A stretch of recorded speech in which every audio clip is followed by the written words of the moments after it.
Hi everyone. Can you all hear me? Okay. So welcome to our session today on the F1 student visa application process. Is everyone excited to be here? Really? Are you excited to be here? Oh my God. We got to try this one more time. Are we excited to be here? Yes. All right. Okay, that's more like it.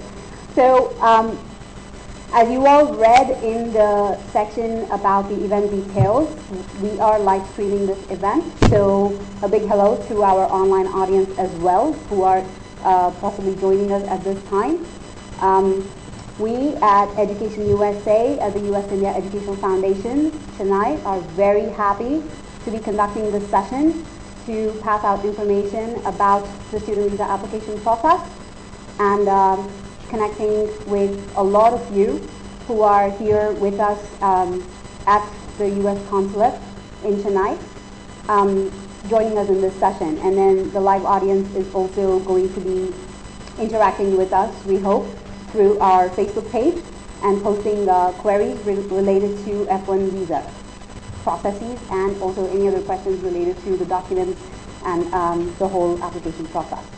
Okay, so just a little bit about the way we want to handle this format today and also about introducing ourselves and who we are and what we're going to do today. Okay, so let me introduce myself. I'm Dr. Sri Ramakrishnan. I'm Senior Advisor with the US India Educational Foundation in Chennai. Some of you are familiar faces here in the audience.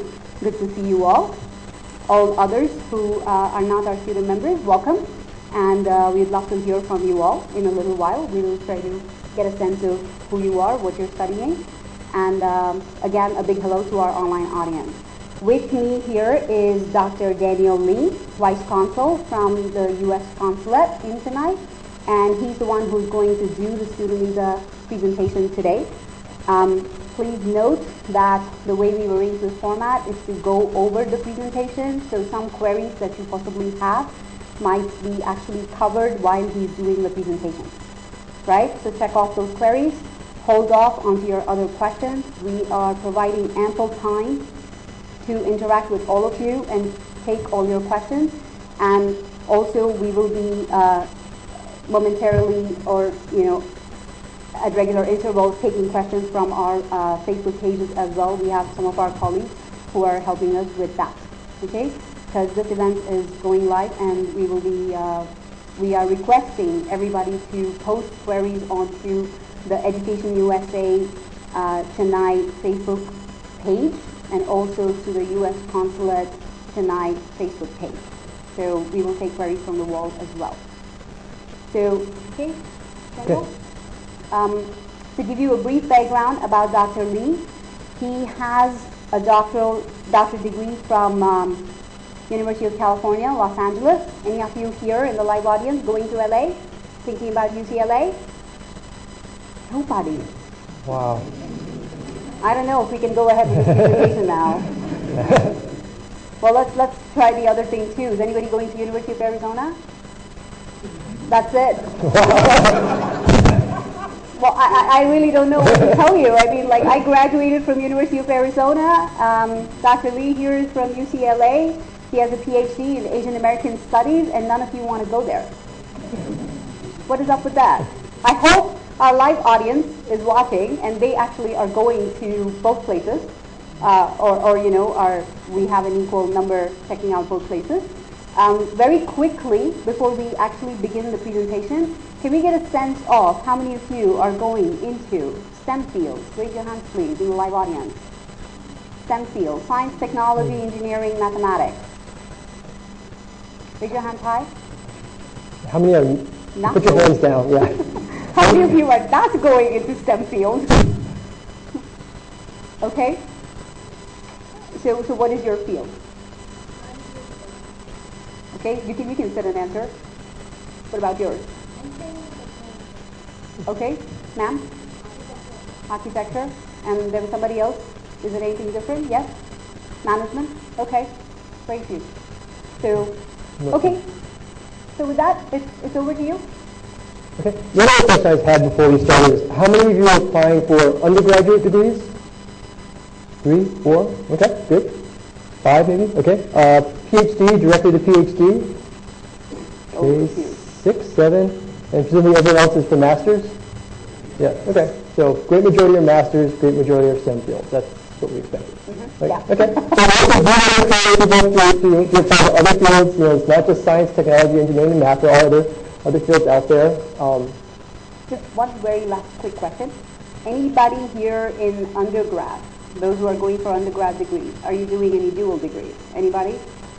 Dual degree? 1? 2? Was it 2? Okay. Anybody dual major? The same person. Okay. Okay. Okay. Okay, so we'll go ahead and start the presentation now. Everyone can see, I hope?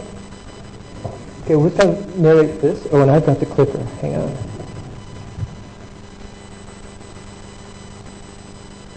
Okay, so I'm not going to read this because I assume you've gotten this far in your academic careers. I assume you can read.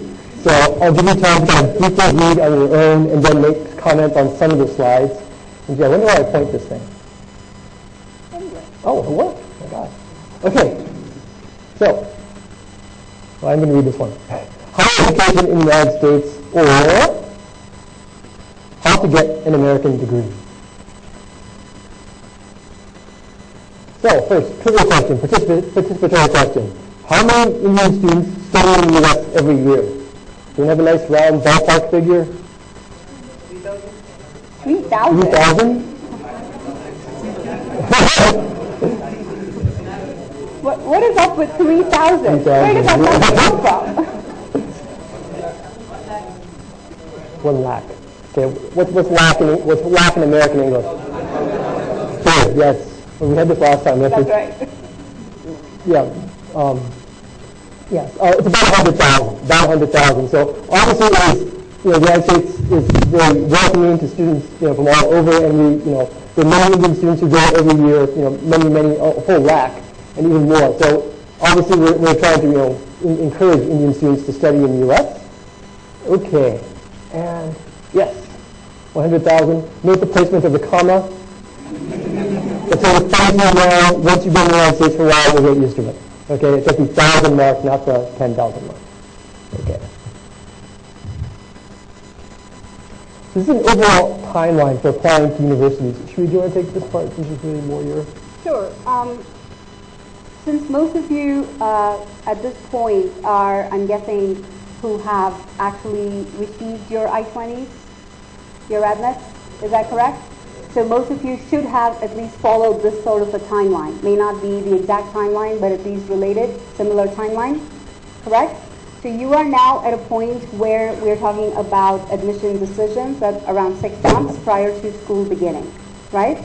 So has everybody here in the live audience received your admissions from all the schools that you've applied to? Everybody has heard from all of your schools? Most of you have heard, yes? So most of you have also made a decision as to which school you're going to go to? Yes. Okay. So right now, you are now coming into the last leg of your journey here in India, right? Prior to flying out to the States, about applying for your student visa. Yeah? So if some of you have more than one school, or you have heard from your second choice of school and are still waiting to hear from your first choice of school, because some people have that situation as well. Some of you may not have heard from 4 or 5 other schools that you're still waiting for your decisions. It is possible to begin your visa process at this time, and we'll go over the presentation as to how that would be. But if you do decide to make changes, hold off and ask those specific questions in the question round, okay? There are some important things that you would need to know for that. So don't just try to begin your process because you have only one I-20 received right now and you think you can just begin your student visa process, and then if you get another I-20, you'll begin another process or anything of the sort. Okay, so you're all right now in the application for student visa stage. Is anyone here focused primarily on next year, 2014? A couple of you? Okay, plan ahead. Excellent. So we'll talk about this also 18 months out. It's again, most of you seem to be focusing on 4 months out, but some of you are planning ahead. That's good. Okay. So we'll then go to the individual breakdowns. Yeah. 18 months decisions. So at this point in time, for those of you who are doing the 2014 round, and those of you who might be watching this live, when you are preparing for choosing your schools and shortlisting your school, you should have already identified the program of study, right? You might begin with a couple of choices. You might have begun with just one choice, however it is. You should, by this time, when you are deciding to apply for the schools, you should know what is your program of study. Whether you want to apply to the same program in all the schools that you pick, or whether you want to, choose different programs at different schools. But you should be identifying your programs of study and also the schools that you have decided to send your applications to, whether it is 6 schools or 10 schools or 4 schools, whatever it is, right? That again comes down to individual choices. So you need to be very clear about how you make that choice. So a lot of research is necessary for that, which is why we say prepare at least 18 months out. Okay? Okay. So 16 months where you're shortlisting, okay. So where you're shortlisting, out of the initial set of schools and the programs that you have picked, you want to then narrow down your list to the final number, whether it is 6 or 4 or 10, what have you, right? And you want to identify your deadlines and you want to plan accordingly for that. So for shortlisting, you need to know that you've taken the tests, where have you sent your standardized test scores, what are the tests required, and what are any pre-application procedures that you might need to follow. Some schools might require you to contact faculty members prior to finishing and submitting your application. Then if that becomes a pre-application procedure, then you would need to know about it and you would need to follow through with that, right? Next one. 10 months out, we would say this would be a good time for you to begin your application process, because you should have already taken your standardized tests. You should have sent your scores to at least 4 schools along with your test scores, right after completion of the test. And then you are also choosing to send your scores or arranging for your scores to be sent to the remaining schools on your list. And you are beginning the entire application process, which would also include then writing your statement of purpose, completing the online application form, getting whatever documentation that would be necessary in terms of financial documents or transcripts, getting your transcripts attested, all of those things, right? And then you complete the application process. 6 months down, you're going to be at this stage where most of your fellow peers here are. That is, you are waiting to hear from the schools. This can be a nerve-wracking process. Yes? It is a nail-biting time. I hope all of you do have your nails. Right? It is nerve-wracking. It is overwhelming. A lot of doubts creep up, but my recommendation to you, and I'm sure Daniel would agree, be patient. Be patient. Only because, just as you have taken meticulous time and detail to go through the application process, the review process is equally meticulous and detailed and organized, right? Sitting 10,000 miles away, it might be difficult to fathom, but it does take time. A lot of different departments are involved in receiving your application, in receiving your test scores, in receiving your letters of recommendation, and compiling all of that into one complete application, right? You guys see only one end of it, where you fill out everything online and you upload it and then you hit send and submit, right? But you've not seen what happens at the other end. A lot of people are busy reviewing the application. A lot of people are going through many different steps to ensure that the applications are received, that no information is left out, and that all application packets are complete. And then they get sent out for review to the committees, right? Both the departmental committees, the graduate college committees, and then the reviews have to be compiled, and then the decision letters have to be sent out, right? So sometimes it is very common to send out an application, and it might take almost 5 months before the school gets back to you and says, we've completed the review, right? Most of you are also applying a couple of months or even a couple of weeks before the deadline, right? So if you've not heard, don't lose heart. There is still time. There is still time. It is not yet the end of the world. I have known from personal experience where people have sent in their application 3 months prior and never heard from the school, and later had somebody contact the school through a friend, only to be told that, oh, the particular applicant's packet was actually missed out. So now we've sent it for review after the deadline, but it got reviewed. Okay? And then the person got the information 2 weeks before school was to begin. It happens. That's a one-off case. That's not always the case. But what I'm trying to tell you is you want to not give up hope and keep waiting. Don't rush. Don't rush. Right? So just because you've received admits from one school does not mean the other schools are all like, you're not ever going to hear from them. So it takes time. It's a very meticulous process. And know that a lot of people are applying to the same schools that you are also applying to. Okay? Then the last one is where you are getting ready to apply for your student visa, which can be an entire process in itself. So you want to be very careful when you're doing this. You don't want to rush into this. You want to get all your documents ready first before you begin the application process. And then after all that is over, you make sure you sign up for the U.S. India Educational Foundation's pre-departure orientation, right? Yes? Pre-departure orientation, which actually this year is going to happen in July, and dates will be announced on our Facebook page. But you will sign up for the pre-departure orientation, do try and attend, and then you get valuable information at that time, and then you fly out. Is that picture right? Not really the scale. Okay, so this is breaking down some of the details. Some of the things that you'll be asked about, which you should be thinking about, and you can read the list. The point of this is, people look for different things in a school, in a program, and for some of you, maybe the program, particular professor, particular project, an individual professor is working on, the research.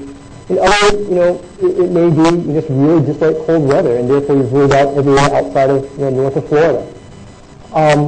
Some of you, we heard about in the video earlier, that you want a large international population or want a large Indian population, because that's where you feel you'll be most comfortable and you'll be able to do your best work.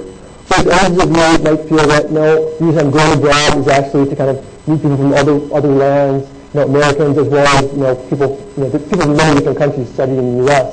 And that's how I want peer groups to be. I want to be playing basketball or eating people from other places. So be thinking about this. There are. I have no idea how many accredited school programs there are in the U.S., but it's thousands. And so 4,600 plus something like that. Accredited institutions, degree granting. So be thinking about why.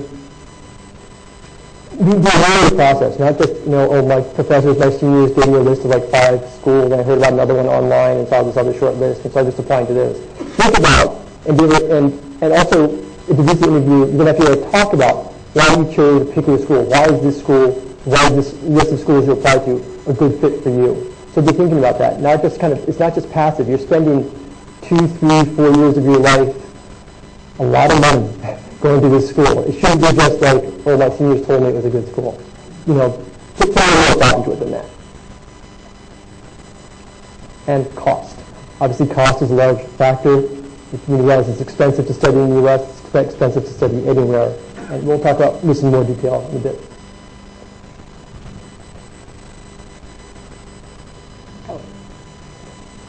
Should I go into this right now? Or should I ask my members to go into this? Okay, so at the U.S. India Educational Foundation, we offer specialized services for students. We are a binational organization supported by the governments of the United States and India, right?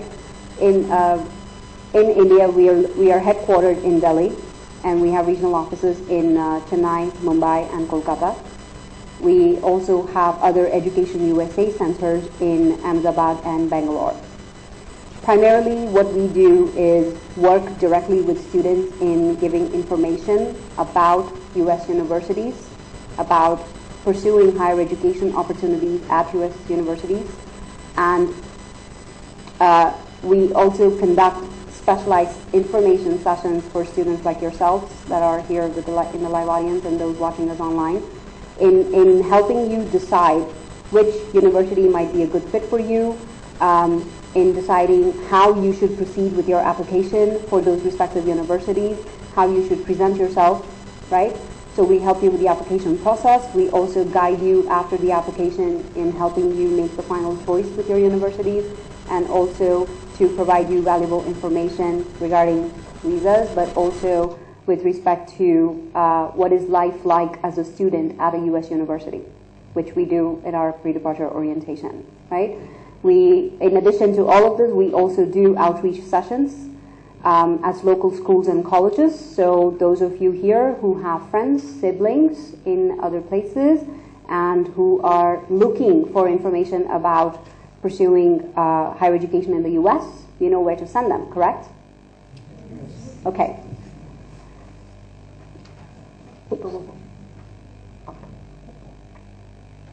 Right, those are all the things that I just mentioned to you, and all of you here, at least in the live audience, have received our 5 steps card, right? You received the blue and red card, most of you. So those of you who've not, we can provide you with the card and the information as you're leaving. Okay, and we will also have information about our office at the end of the presentation. Okay. You can take the next slide here. Yeah. The contact information. So you could find us on Facebook, which is facebook.com/EducationUSA Chennai. We do have our website, usief.org.in, and we would also recommend that you visit the Education USA page, which is educationusa.state.gov. Okay? Okay, so now how to apply for a visa in the U.S. You can see a multi-step process, which we'll go through one by one. Pay the application fee, very simple. Fill out the DS-160. You'll get used to this term. The DS-160 is the kind of central online application form.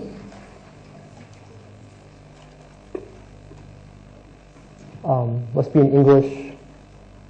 Fill in all the questions. Okay, you need 2 appointments. This is a change from people who went through the process last year. Last year you could make one appointment, come into the consulate for fingerprints, and then on the same day have your interview.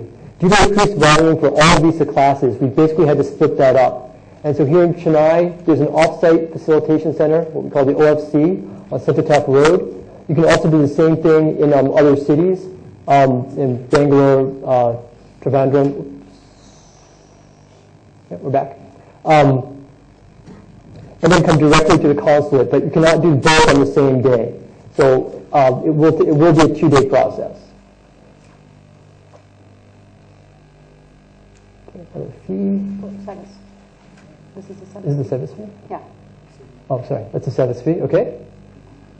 Is everybody familiar with what SEVIS stands for over here?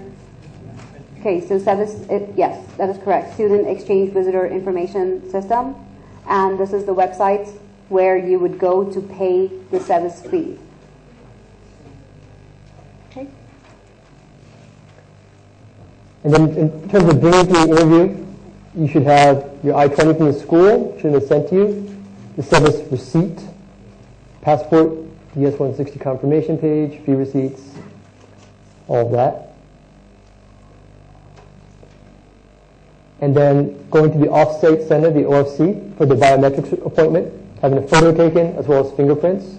The one here is on Centretap Road, the one here in Chennai. Again, there are other ones in other cities in South India or across the country.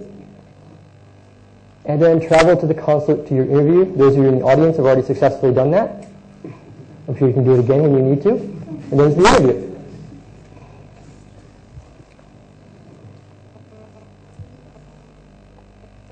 Okay, the day of your interview, the big day. You will need, you'll check in, you'll queue, actually on a different road, you'll queue on a satellite rather than Mount Road for security screening. You'll receive a token, you have your fingerprint scanned, and then go for an interview. We like the whole process to take less than an hour. In the summer, it may take a little longer just because we have so many student applicants.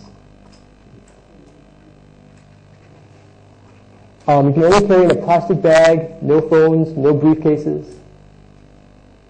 Kind of the same thing we went through coming in today, but you'll just be at a different site. Okay, this is important. Do not, under any circumstances, bring fake documents to the U.S. consulate. Fake documents can make you permanently ineligible for a U.S. visa. Being permanently ineligible for a U.S. visa has serious implications for your future career. One of the 3 key pieces of advice I tell applicants is be honest. A lot of things you can explain, but once you've lied about something, it's very difficult to get out of it. And we talk to enough people every day, we have enough different sources of information that if you're not honest with us, there's a good chance we're going to find out. And if we find that people are not credible, are not being honest, it will influence not only that F1 interview, but also future interviews. That we've had applicants who come in, 5, 6 years later for an H-1B, and we found, 6 years ago they brought in a package that, wasn't theirs. And, if you were lying to us 6 years ago, you're probably lying to us now. No, you're not going to get that L1, you're not going to get the H-1B. And then they had to go and tell their company, well, the reason I can't go take up that project in the U.S. is because I know you spent thousands of dollars petitioning me and training me to do this, but unfortunately the U.S. consulate's not giving me the visa because I lied 6 years before. And then how is the company going to feel about that? Serious implications for your future career. Okay, applicants must convince the officer 3 things. That they're credible and qualified students. That usually based on their past academic record, that they are going to be able to complete the course. Second, that their primary purpose is to study. That is the reason they're going is to study and not for other things. And then lastly, they'll be able to pay. Those are the 3 things that we're looking for. I'm sure we'll have more questions on this later. That's fine. We're just kind of doing the overview right now. Billing forms, school and financial documents. Interview will probably last less than 3 minutes. In the summer, in Chennai, we talk to over 1,000 applicants a day. We don't have time to go into what you might consider a whole lot of detail. So the interview can often be between 1 to 3 minutes. And billing documents have been ready. Your documents will probably bundle in such a way that your passport, your DS-160, your GRE and TOEFL scores, or GMAT scores, whichever scores you have, are given immediately to the officer with the passport. You should also have your undergraduate mark sheets to hand, to be able to hand them over immediately. Some people put them all, each different semester in a different plastic page, and have to take them all out. Don't do that. Just have them all just ready to go. Again, the officers, we do have to get through a certain amount of material, a certain amount of time, so just expect to be quick. Sometimes we'll interrupt you. It's not to be rude, but if you're giving us information that we don't feel is useful, we'll just cut right down the middle just to kind of get you back on track. We may ask personal questions, not really personal, but we may ask about money. We may ask about whether you're married, things like that. Just be comfortable with that. Okay, but again, be honest. As I said earlier, expect to be brief. If you're asked a question, one way to prepare is to think, how can I answer this in 1 sentence?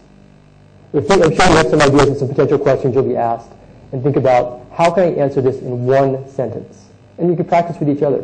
not that you get something perfect delivery and memorization, but just how to get out the crucial information in one sentence, because if the officer then moves off into another question before I get to my second sentence, how can I make sure I've gotten the key information to the person interviewing me?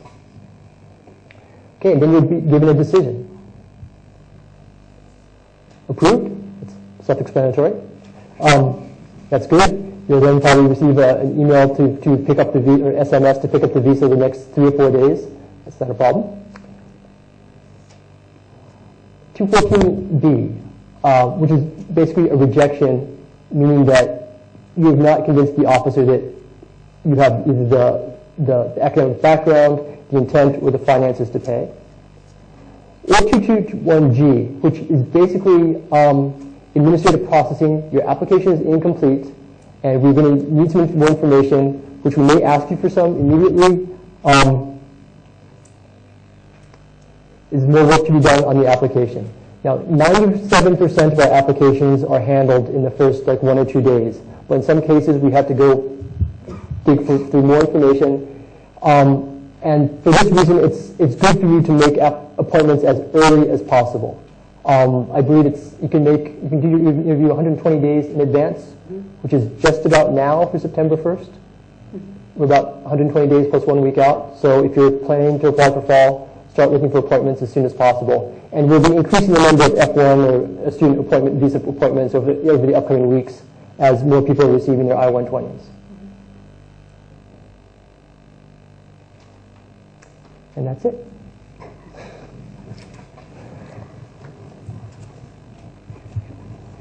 Everyone here, at least in the live audience, should have received a handout, correct? White paper, 2-sided.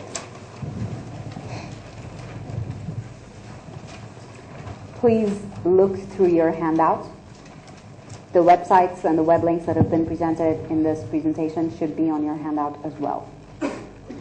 So one of the first things that you would want to do is go to ustraveldocs.com/IN, which is the official website for the visa application process, for the types of visas, all visa-related information.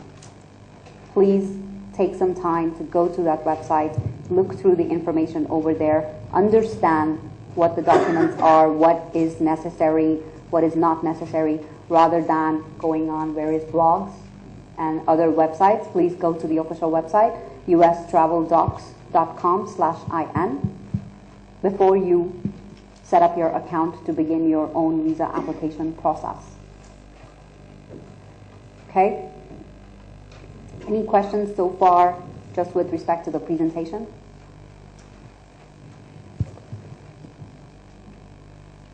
Okay, so now we're going to open it up for questions. The way we're going to try and do this is please just raise your hand and one of my colleagues will come up to you with a mic because we would like everybody to be able to listen to it. So any questions in the audience? Up here. Please. And it would be good if you could actually stand up. Thank you. Should the documents, like the property documents, should they be translated into English from regional languages? One was your understanding Tamil. Not necessary. We have people, if we're that curious, we have people who can read them. If it's not a South Indian language, like Malayalam, Telugu, Kannada, or Hindi, or English. If you're coming with languages in Gujarati or something, maybe you should. But if it's a South Indian language or Hindi, we'll be able to look at it.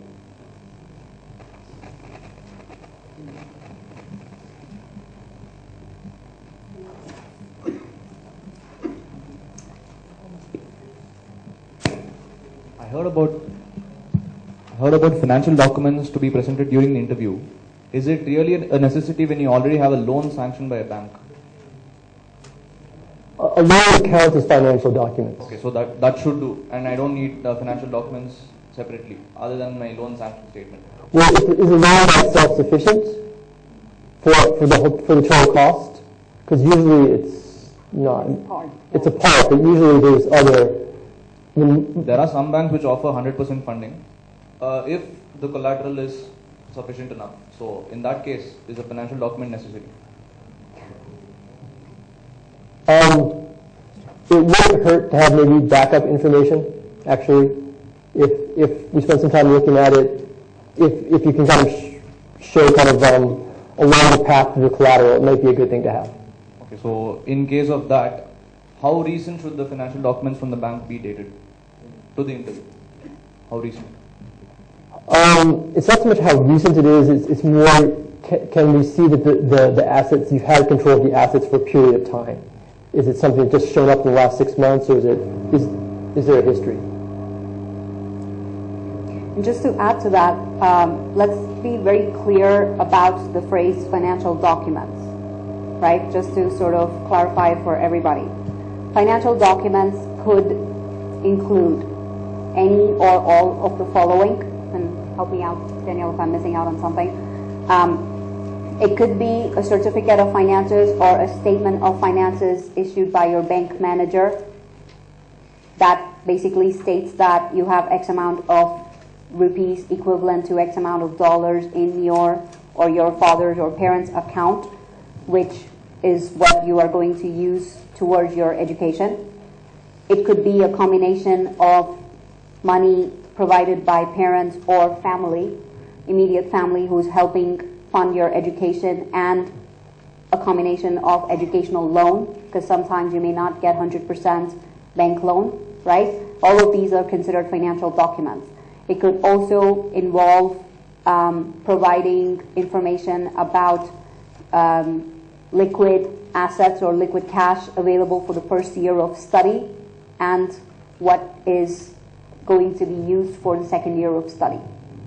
In some cases, it would be assets. In some cases, the loan would cover it. So all of these together, umbrella term, financial documents, right? So please don't get confused that financial documents refers only to certificate of finances with respect to what is in your immediate bank account, or whether it is only like, if I have just a loan document, then that would cover everything, right? So financial documents include all of these. So as you deem it necessary to show what you have for your education in the States and your living expenses, you want to bring all those documents to your interview.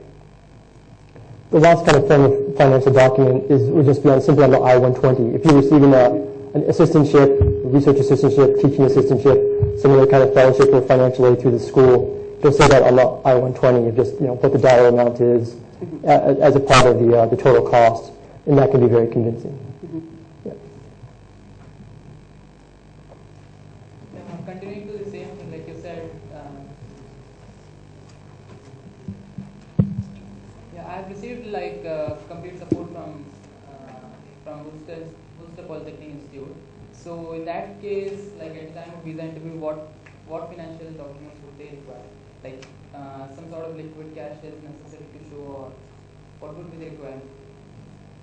I've received the complete support. So when you say complete support, does your support include for your tuition and fees in terms of your entire year of study? Are you going for a master's program? No, PhD. PhD program. So PhD in chemical engineering. Okay.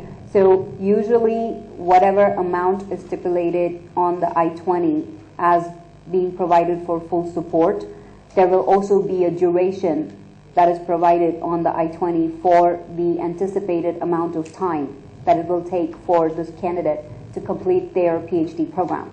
So that support would match that. But typically that support may not necessarily include living expenses. Okay? In some cases, if it is a research assistantship or a graduate assistantship, teaching assistantship, any of those forms, you might be earning some stipend. But it does not stipulate necessarily as that being the amount that is put towards your living expenses. Does that make sense?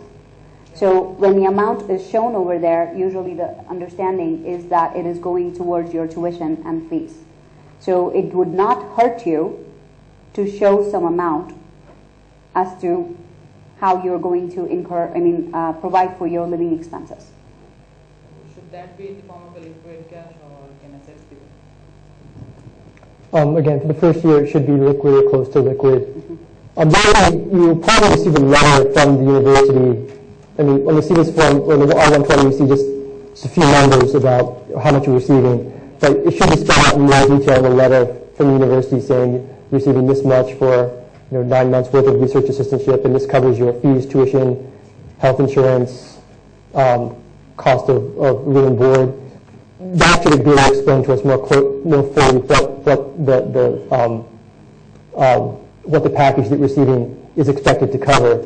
And if there's something that's not being covered, for example, food or a place to live, that's when we need to have other resources. For example, like per month, if they're providing a stipend for $2,000, so I heard from many like it would be more than sufficient to take care of my living expenses. So in that case, again, it's not sure. Yeah, if it's clear especially a $2,000 stipend for living expenses, that would be considered. Yeah. Well, I just want to provide some cautionary note with respect to that, right?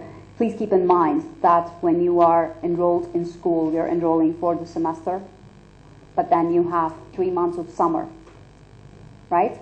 How many months in a year? Yeah?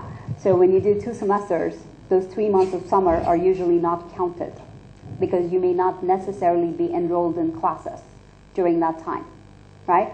So when an assistantship is provided, usually it is not fiscal, but it is the annual, right? So the documentation and the contract that will be provided to you, your school will explain that to you in that. But when you are counting in preparation from here, you want to account for what you're going to do in those 3 months. Because it's not mandatory that if you do get a teaching assistantship, that you are working in those 3 months.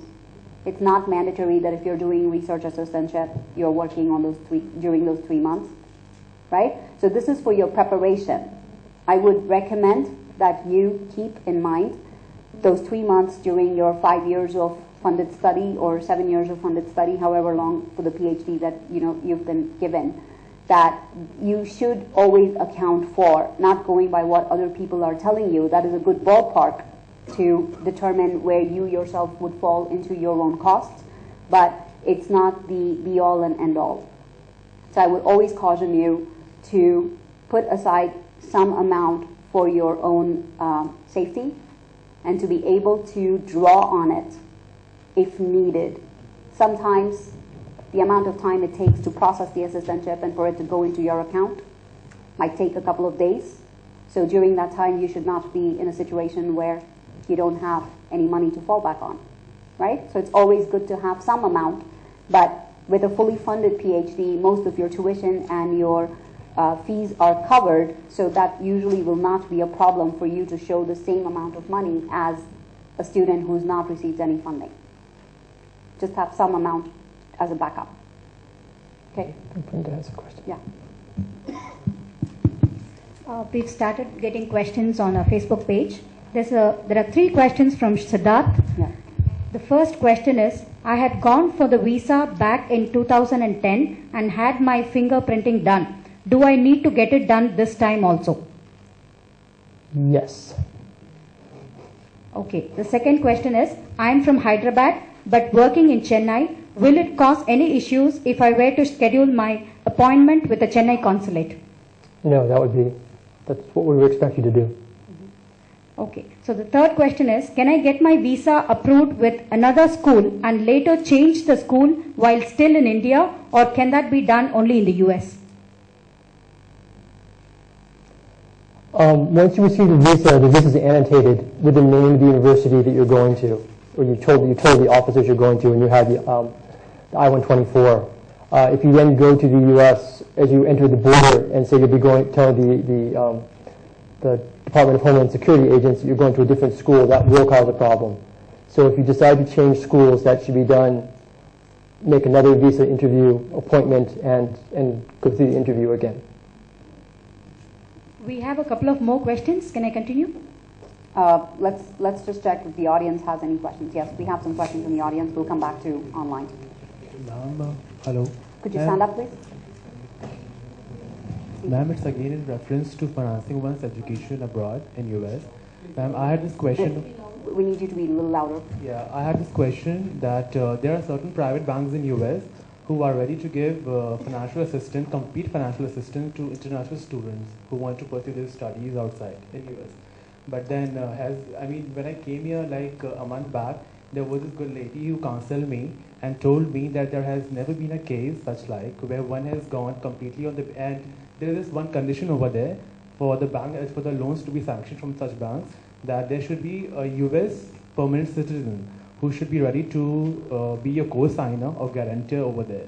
So I have someone over there, but then I just wanted to know how feasible is this? So let me understand your question before I say anything.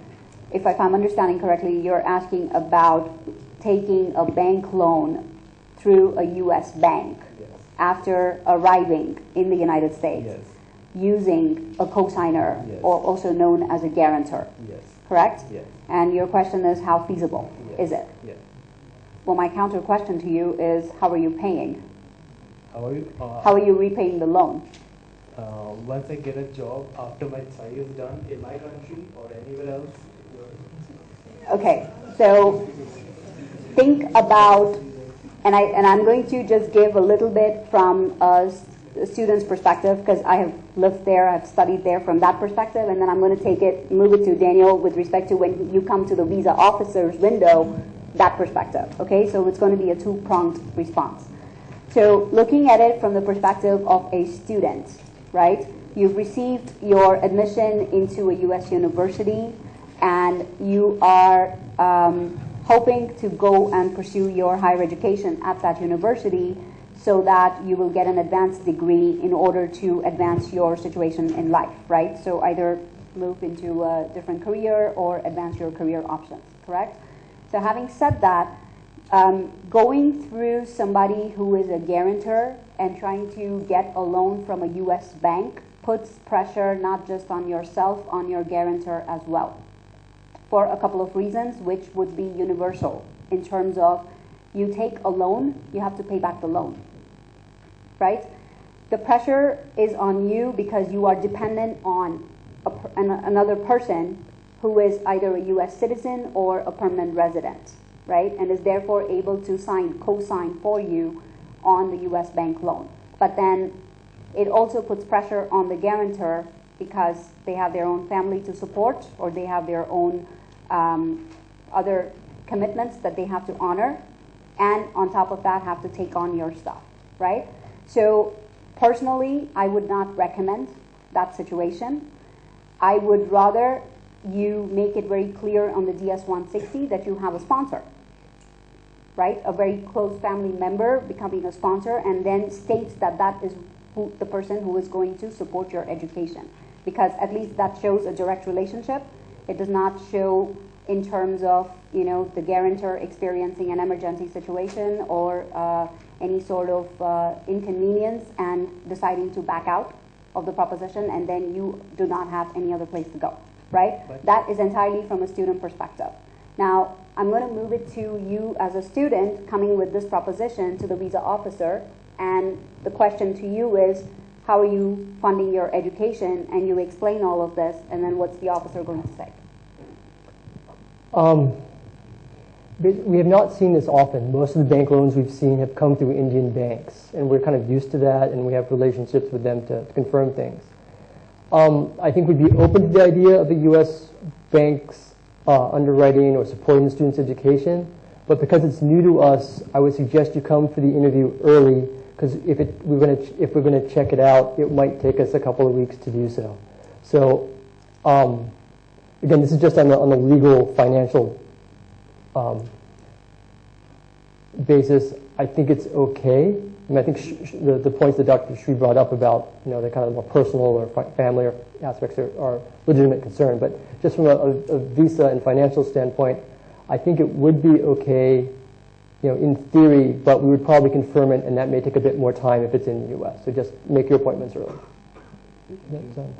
And one more thing, ma'am, you even suggested me I could even find someone who could sponsor, I mean pay from his own pocket. But then for that matter to happen, the whole thing has to be like she or he has to be like really rich for that to be like. No. Yeah. Please. Okay, so let me. Because having, I mean, just acting as a co-signer need not require that much of money. You can just act as a co-signer, like just a co-signer. You're just acting as a co-signer. For example, if the subject is not able to repay the bank loan, then he or she should be, taken over. And then, I mean, acting as a sponsor, like it would be like paying everything from his own pocket. Hold on. All right, come on, guys. Those of you who are my members, Okay, this is getting into a little complicated scenario. I'm not going to go into way too much detail into it right now, but I would recommend we could have a chat about it if you wish to after this session as well. But when I say sponsor, what I'm referring to is a lot of students coming into our office and saying, my uncle is paying for my education, and therefore can I indicate that my uncle is my sponsor, as opposed to my parent is my sponsor, right? That is what I am referring to. I am not saying that a third person, Dr. Lee's best friend, is sponsoring my education. Yeah? Get it? But for a cosigner, your understanding that a cosigner will not have to have too much money to pay in the beginning is absolutely incorrect. Because the same way that loans are sanctioned here in India based on collateral, based on other documentation, that when you try to request a loan from a US bank, you will have to provide some of that information. And since you as the subject, A, being international, cannot directly request a loan, you are doing it through a guarantor, the guarantor will have to provide some sort of collateral, will have to provide information.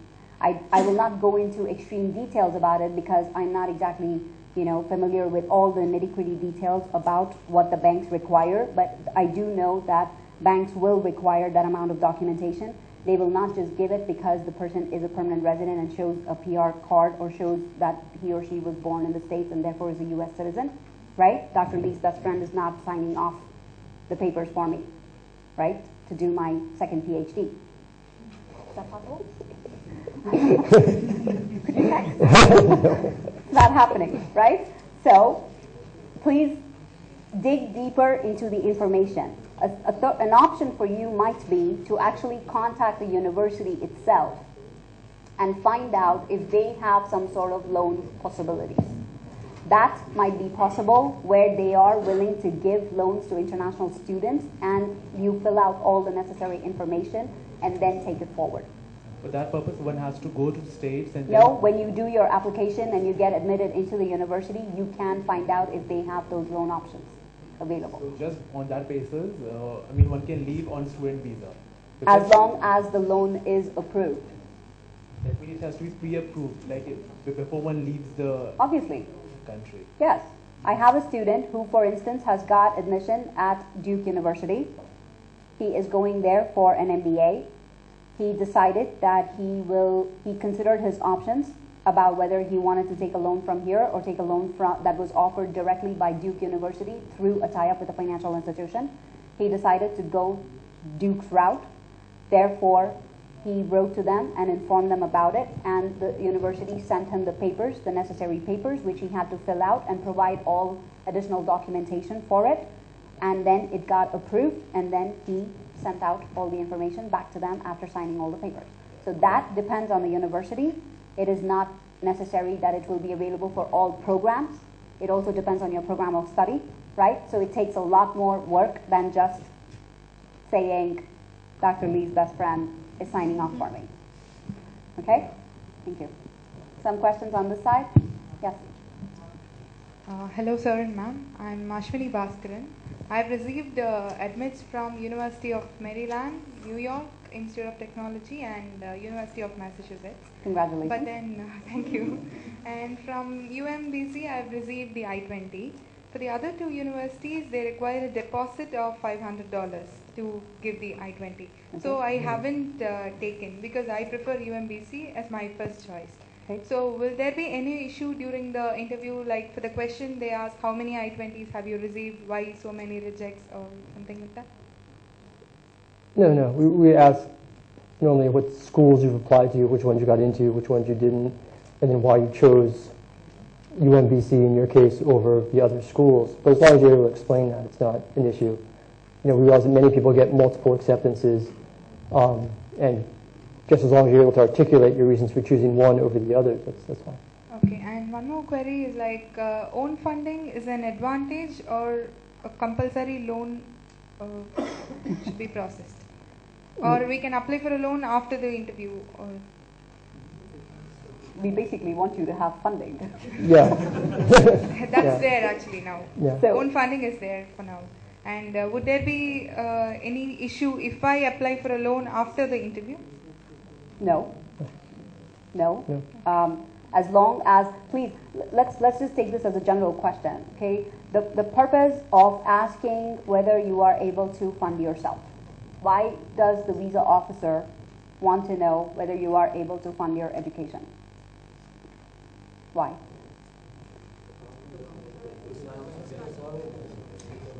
You are going to the United States as a student. You are going to a foreign country as a student, right?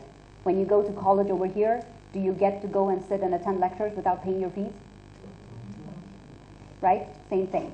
You obviously will have to pay your tuition. You are living in a foreign country, therefore you have to find a place to live. You have to obviously eat. Yeah? So the purpose of finding out whether you have enough funds is to make sure that you as a student are going to be able to fulfill the purpose of your visit to the United States. Is that correct? That you will be able to go and actually pursue your study. Therefore, they ask you about funding details, right? It is not to throw someone off. It is not to, I don't know, pick on you. But sometimes students have come into our office asking, is it negative to show that we have a bank loan, as opposed to we are, self-financing. It is not negative at all. As long as you are able to show, like I said, combination of funds, not everybody will have the entire amount of funding available to them at one point in time in their bank account or in their parents' account, right? Therefore, you decide to go for a loan. A combination is acceptable as long as, like Dr. Lee said, you are able to justify and show how you are going to be able to pay for your education. Some of you have come to our office and asked the question, what if I show the first year's funds and then say, well, I have fixed deposits for my second year? Well, he could follow up with a question and say, what are those deposits? How are you going to fund your second year's education, right? For master's programs. So have a management timeline, sort of, to know how you're going to be funding your education. Thank you, ma'am. And all my funding is in the form of deposits. Is that fine? Like, the complete funding is in the form of deposits. Should I convert it into the savings bank account, or deposits would be fine? I think savings bank looks more liquid for the first years. First year. Yeah. Okay, so I should break that and, okay, thank you. I've got a question here. It's slightly detailed in form. It's Okay. again financial, of course. I'm doing a part loan and part self-financing. The money is there, but my father is a self-proprietary architect here. So all the money and income is in the office account. He doesn't draw a salary, but he's the only one that can sign off on that account. So things like the IT returns and your passbook that you require for 3 years, it says that you need 3 years of IT returns and 3 years of showing that you have that much money in the account. It'll be in his office name, but he's the only person that can sign off on it. Is that okay, or do we have to move them all into his own personal account? I think it's okay, just you would have to have some sort of letter from the bank saying that he's the only authorized signatory. No, the bank sends you a letter saying he's the only, because he's self-proprietary, he's the only one that can sign off on the account. So is that okay? Because it'll come as a letter like that. Yes, that should be fine if it shows that he's the only one who has access to the funds. I think that should be fine. Okay, thank you. Hi, I have an I-20 already, but then after that only I realized that my mother's name is wrong in my passport. and so I have already reapplied for a passport, and it's due in I think almost another 2 days. Okay. And I just have a question, like, will this be a problem because my passport will just be like 15 days or 1 month old, and will 221G or something like that will be issued for this? No, just be sure to bring in the old passport as well. It should be marked canceled, and if the officer asks, you can show my mother's name was incorrect, so I corrected it. And just, I mean, if that's what happened, then that's what happened. As long as you can explain it, it's fine.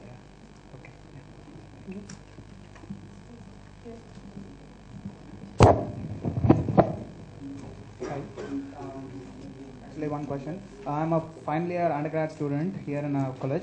So at the time of visa interview, I may not be having my provisional degree certificate, and I would have been completed my 7th semester till then. I would have written my 8th semester and would have got results, but still I would be waiting for my final mark sheets.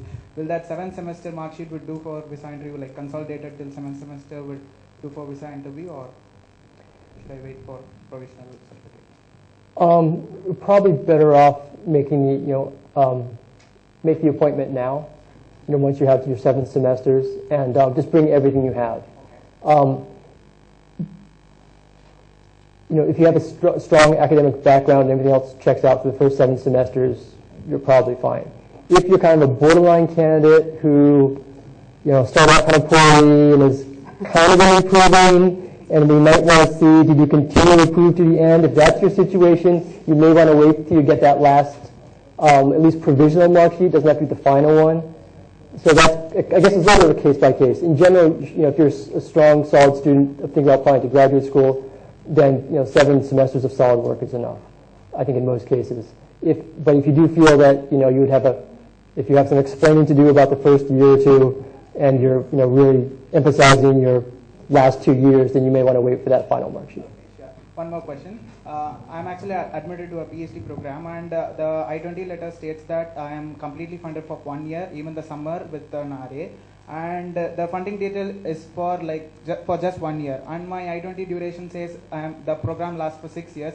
And what about the other 5 years of funding? What kind of funding will I be needing to show? Like it should be like fixed deposits or something like that. Some guidance on that would be good. Right, like he said, for any program that you are going in for, whether high school students going for your first undergrad degree, undergrad students going for your first master's degree or PhD, your first year of funding has to be liquid assets, right? Liquid cash in your bank account, okay?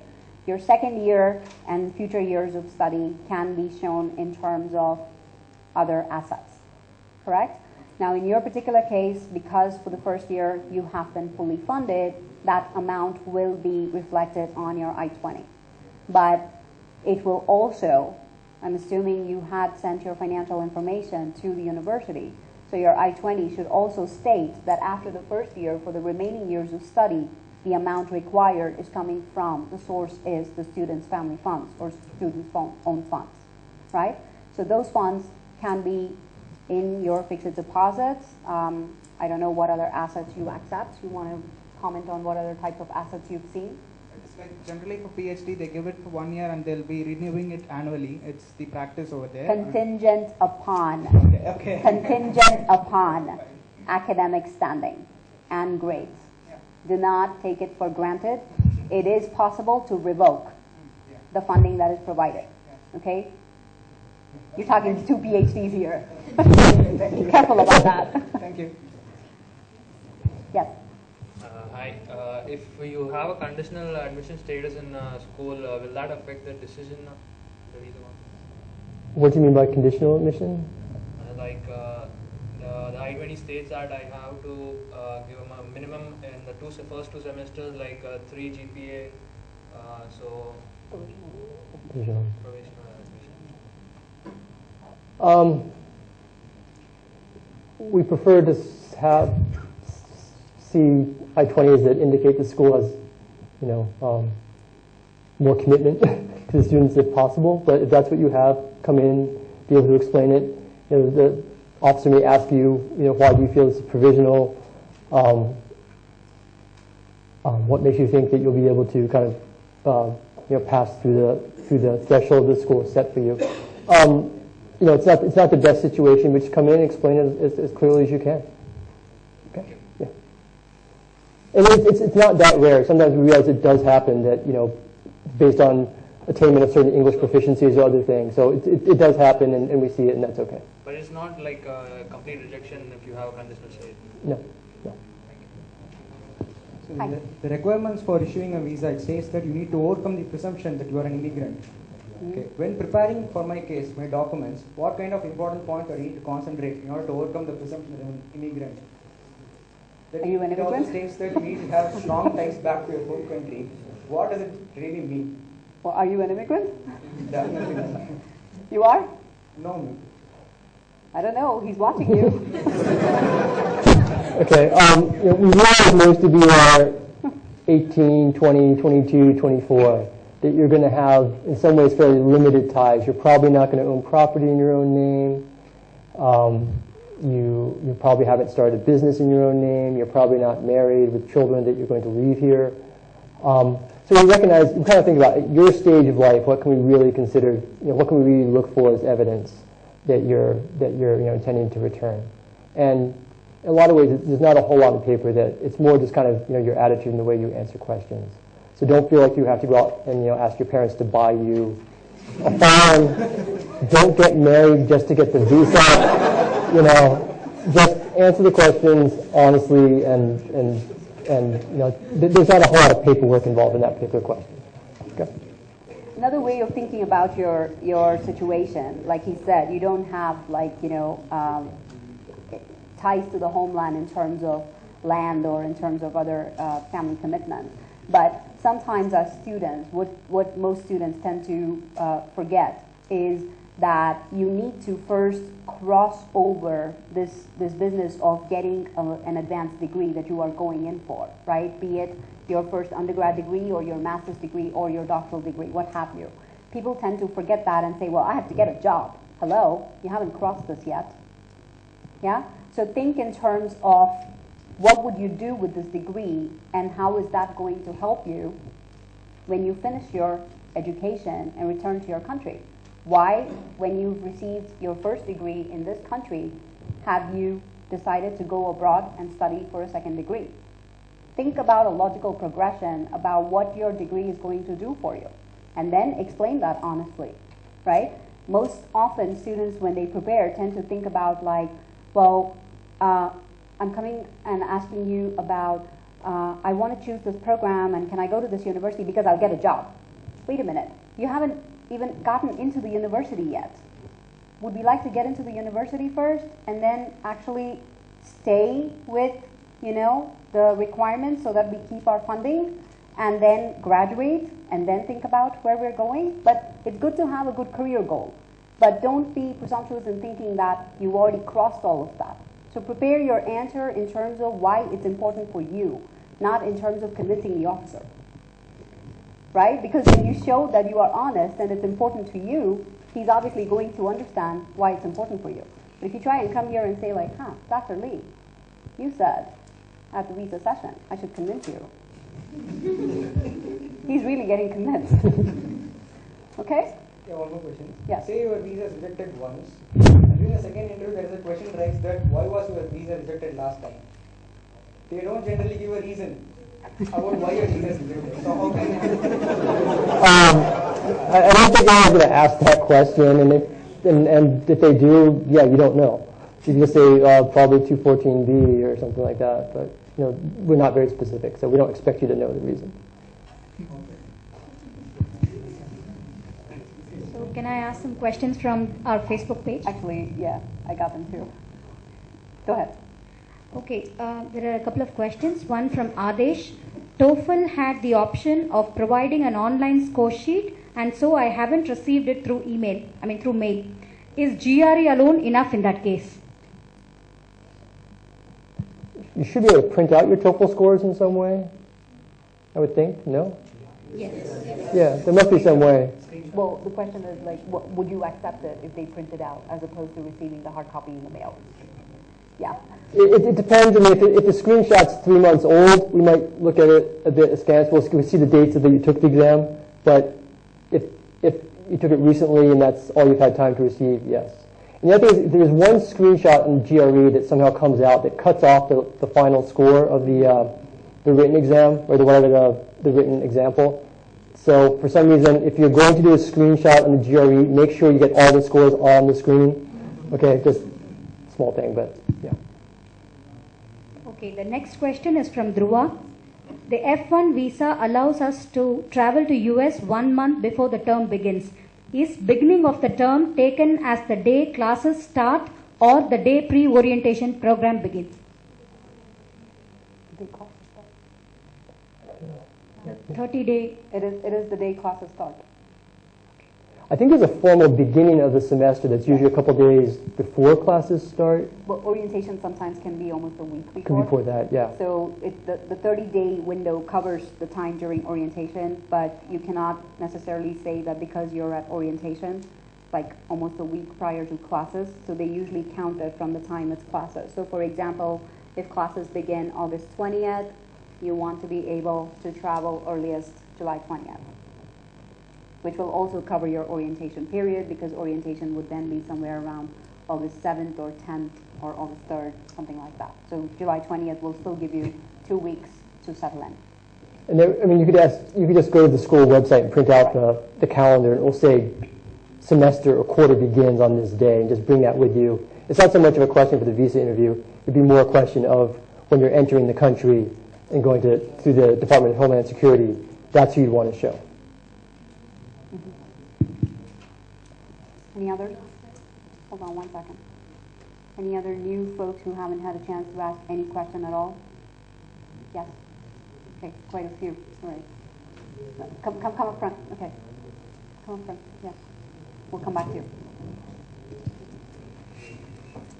Will my siblings having a green card and my parents having travel visa affect my visa getting sanctioned, considering I'd be a potential immigrant? Whoa. You've decided that. Would that be a problem? Okay, good question. All right. Yeah. No, that's a good question, and something that people are often concerned about. You know, we realize that people go to studying in many different circumstances, and you know, it makes sense if you have family members close to go there to study as well. So it's not unusual. However, there is a bit more of a question in our mind: is this person going to study, or are they going to live? So the more you can kind of demonstrate that you are a serious student who's achieved well in the past, and that you're likely to continue to do the same thing in the future, that makes your case stronger. It's certainly not like, oh, you know, she's got her brother lives in St. Louis, you know, we can't let her go. It's more like, okay, does that, and it actually makes more sense for you to go to a school near them. But just we want to see, you know, based on what you've done in the past, are you a serious student who's likely to continue to study? Thank you. I have another question as well. The totally 8 semesters that make my BE degree, and I'm in my final semester right now. But I have the mark sheet only till my 6th semester. Though I have cleared my 7th semester, I don't have the mark sheet for it yet. Can I still go ahead and book my appointment, considering that I have cleared all my semesters with no history of errors? When do you expect to receive your 7th semester? 7th semester mark sheet, I have no idea when I will be receiving it, because I received my 6th semester mark sheet just a few days back. Oh boy. You know, if you can get, you know, if you have 6 solid semesters, that in many cases will be good enough. If you can get a letter from your department or from your registrar's department saying, you know, we expect to have the 7th semester grades by August, or any kind of date in the future. Yeah, I'm not sure if they'll be willing to give that to you or not, just to explain why you don't have it. That would be useful, but again, if you have 6 solid semesters, that's probably a pretty good start. And I also have the transcript till the 6th semester mark sheet. Till the 6th semester. Right. So would that be fine? Well, I can go ahead and book the appointment. You don't have much of a choice. Well, but try to get if you can get a document from your registrar's office saying we have not produced the 7th semester mark sheets yet, and we expect to have them in July or August or whenever. That might, in case the officer asks, then you could dedicate that. But you should be able to basically explain to the officer what the situation is. I have got the attested copy for my 7th sem from my college. Yeah. We realize that sometimes. Yes. Would that be fine?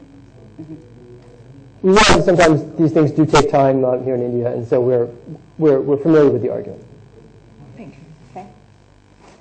Yes. Hi, I have a valid B1, B2 visa. So after going to US, can I change it to F1? That's valid till October, the B1, B2 visa. Generally speaking, no. You're supposed to, if you're applying for an F1, you should do it from here. You should do it from here. And do we need a certificate from the auditor for bank statement? If you so choose to have one because of your assets and you think having an auditor's statement would help with respect to the assets, then I don't see how it would hurt. It would just be additional documentation that you would be providing along with the list of assets that you are, showing that you're going to be using towards your second year of study or future years of study. But for your first year of study, you will need a bank statement from your bank manager showing that you have X amount of rupees equivalent to X amount of dollars that covers the first year's tuition and fees and living expenses. Thanks. Okay? Question? Yeah. Yes. I actually got, I'll be getting a bachelor's degree in electrical and electronics engineering. Congratulations. Yeah. When I applied to Masters in Entertainment Technology in Texas A&M University, and I got an admit too. But this course is nowhere related, not really related to our undergraduate degree that I'll be getting. So I heard that getting a visa will be difficult. Is it true? You better find him as the officer then. That is not true. That is not true. Again, I will respond to it from the perspective of someone who has the benefit of U.S. education and why it's interdisciplinary, and then maybe he can respond to it from the officer's perspective of what they like to look at when a student comes to their window in this situation, right? The beauty of U.S. education is the fact that it allows for interdisciplinarity. It does not tie you down into only one type of field, into only one type of discipline, right? Because the purpose of education is to grow, knowledge-wise, and in also to share what you learn learn from your degree and to share with others for community, for the greater good, right? So in that sense, you showing that you have completed a bachelor's degree in one field and then you've gotten into a master's degree in a completely different field at a very reputed university does not go against you. What I would want to know, even as an advisor, is what it is that you are proposing to do with this combination of degrees, right? What is the ultimate career goal? What do you propose to do with this degree, right? How are you seeing yourself going forward after learning about this degree and getting this degree in entertainment technology, right? So that is where, as a student, you would want to focus your response on, not be so caught up in terms of my undergrad degree does not exactly tie in with my master's degree. Oh my God, what is going to happen? That is not what we're looking at. We want to see why you made the connection, how you made the connection, and where is this connection taking you forward, right? So from a visa officer's perspective, is that going to matter? Yeah, I really have nothing more to add to what Dr. Sri said. It's very common in the U.S. for people to switch from one field to another, and as long as you can explain it, how the two fields, how what you've done in the past with your undergraduate EE degree will help contribute to what you plan to do in entertainment technology, as long as you can explain it plausibly. And it seemed to me close enough that I don't think that would be a problem at all. Thank you. Okay, sure. Hi. My passport, the one which I hold currently now, does not have my current residential address. It's got my college address, which was in a different state. I'm from Tamil Nadu, that's in Karnataka address. Will this affect my visa during the visa program? Because it is one of the required documents during the visa interview. The passport? Yes. Yeah. No. Indian passports are good for 20 years. We acknowledge that people may move during that 20-year period. But, that's fine. Just make sure the address is updated in the SIAC or the I-120, whatever the form is, DS-160. Yeah, that's fine. That's fine. Hi. I'm working part-time presently, and when I'm going to pursue my master's, I'll be continuing to work. That is like, I'm a multimedia designer, and I'm getting a good sum of money as salary. So can I show that as my finance or source of fund? I need a clarification with your question a little bit, because you said you are currently working part-time. Yeah. And you are going to be continuing to work part-time when you are studying. Did I understand that correctly? Yeah, that is correct. Okay. I'm guessing you are attending this session because you are going to be studying at a U.S. university. That's correct. Yes? Okay. So I just want to be sure. Guys, don't laugh. There are certain implications when you do certain things. So please know the implications, right? You will be at a U.S. university as a student on a student visa. And you propose to continue working as a multimedia designer where? Here. I mean, it is virtual, right? So this is exactly why I had the confusion. So explain that. That is, I'll be designing websites and posters. It's actually just a part-time thing, just because I know to do it. It's my friend's firm, so I'm a part of it. And once I go there, when I have leisure time, I'll be doing it, and I still can get some funds out of it. So that's why this question. Yeah, basically on a F1 student visa, you're allowed to work under only fairly strict guidelines. Everything has to be approved by your school's international advisor, and has to be under classification of CPT or OPT, the practical training. Basically, you cannot enter the United States working in the U.S. or elsewhere. You would have to set it up again under the guidance and approval of the Department of like the international student advisor would have to approve at the university, would have to approve this for you to do it. So my advice is, if you will be going for the F1 visa, basically you'd have to resign the position and then enter the U.S. not working, and then begin school, recognize that your plans about how much you might be able to work may not be accurate depending on how much you have to study. A lot of us can't really anticipate that. And then if you find you have time later and for OPT or CPT, it would have to be relevant to your degree. Then go through the school for permission, ask for permission to work either at the place. I've never heard of anyone working overseas virtually, but I guess it makes sense, or through other opportunities. But basically, you cannot enter doing that way. So I have to relieve permanently and then I have to start studying, is it? Yeah. Just to add to that, keep in mind that when you are a student in the United States on an F1 student visa, the only amount of time that you are allowed to work is 20 hours per week, right? Which is considered an on-campus job. Now, if you are going to do something in that 20 hours, which turns out to be the work that you're doing right now for your friend's company or wherever you're working right now.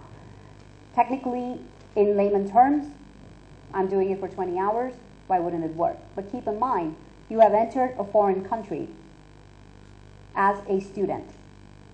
The government of the United States allows students some amount of time to also work, but your primary responsibility in that country is as a student. Grad school is extremely rigorous, it is intense, and what you think right now will not be the case 2 months down the line after you start school. Trust me, take my word for it, send me an email when you get there. Sure. Yeah? Having said that, you do something out of hobby, a passion, that's different. You're doing something on your own time. When you earn money for it, the equation changes. Right? Is it same as freelancing, or freelancing is different from this? It could be considered that way, because ultimately then you're getting into these gray areas of like, am I working or am I studying? Am I primarily studying or am I primarily working? Right? So like he said, do not get into that situation. Okay. If you're receiving money for it, it's work. Okay, thank irrespective of whether you get it in dollars or in rupees or whatever.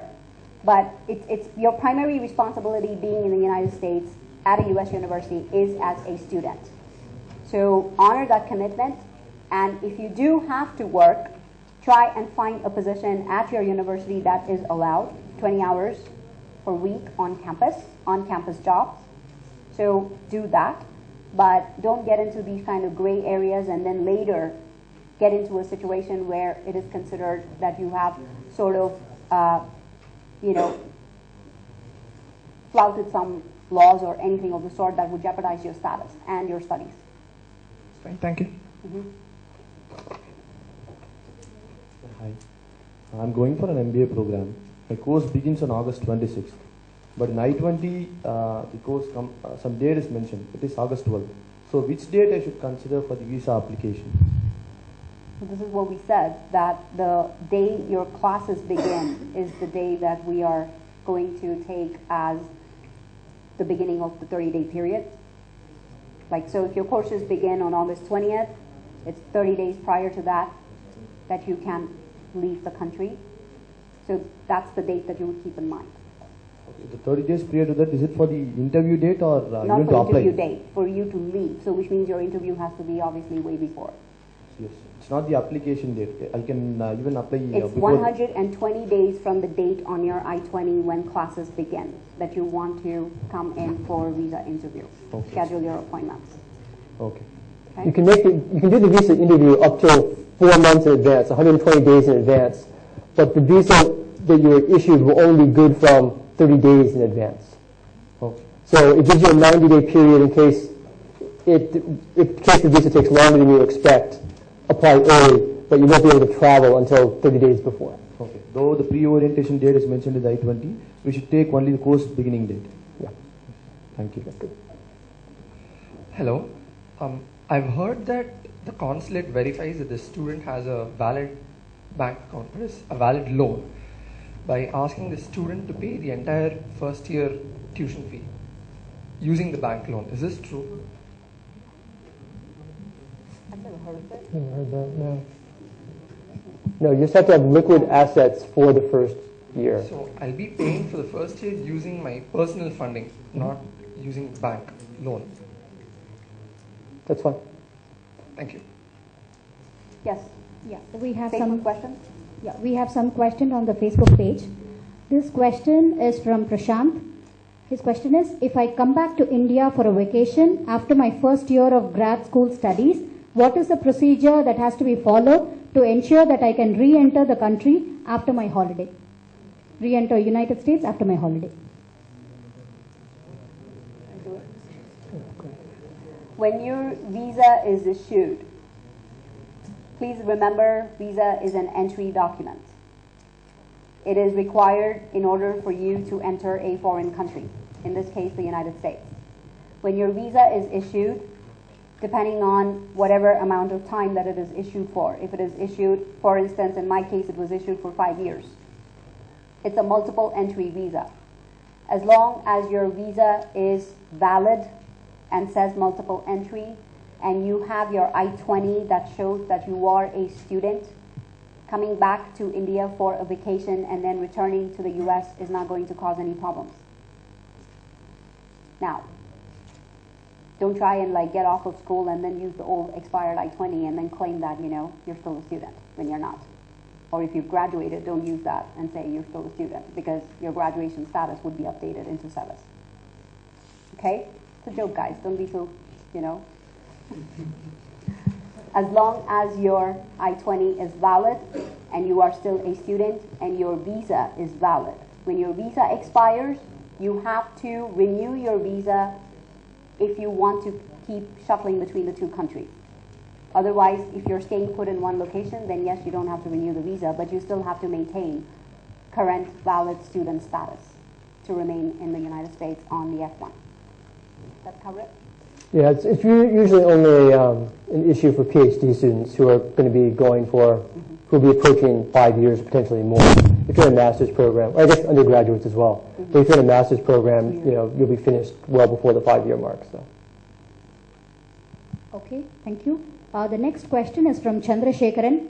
Hi, I'm a working professional. My question is that, is it necessary to have a leave or relieving letter from my company for the visa interview?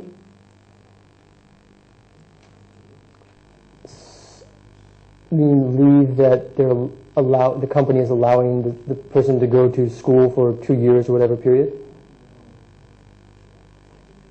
Is that the exact question as it is written? Yeah. No, it just says leave or relieving letter. Leave or relieving letter. Like resigning? Or resigning? Yeah. No. Whether the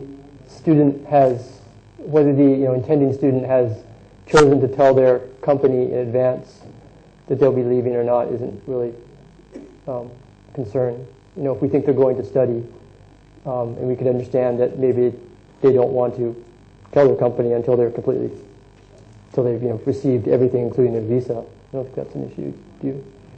No.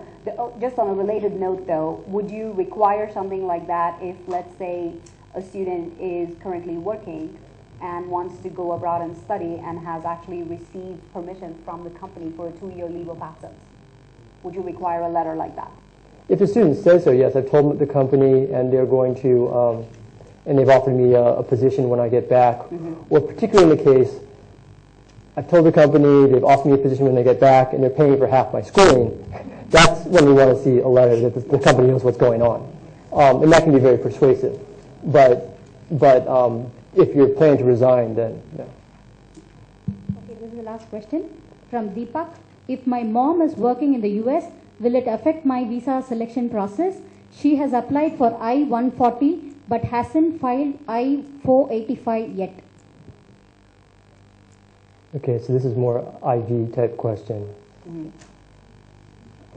Okay.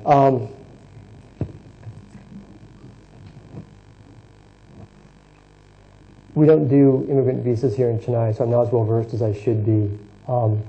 But if you've applied, if you, meaning the student, has applied for, or someone, if the parent has applied for the intended student for an immigrant visa, it might be difficult for the student to demonstrate that they're not intending to be an immigrant. You could kind of run that by the Consular Information Unit at the Mumbai or Delhi consulate and embassy where they do immigration visa, but I think it's difficult to apply for immigration and then claim not to be an intended immigrant. Okay, on the same note, there's one more question. Can I do some freelance work when I'm studying?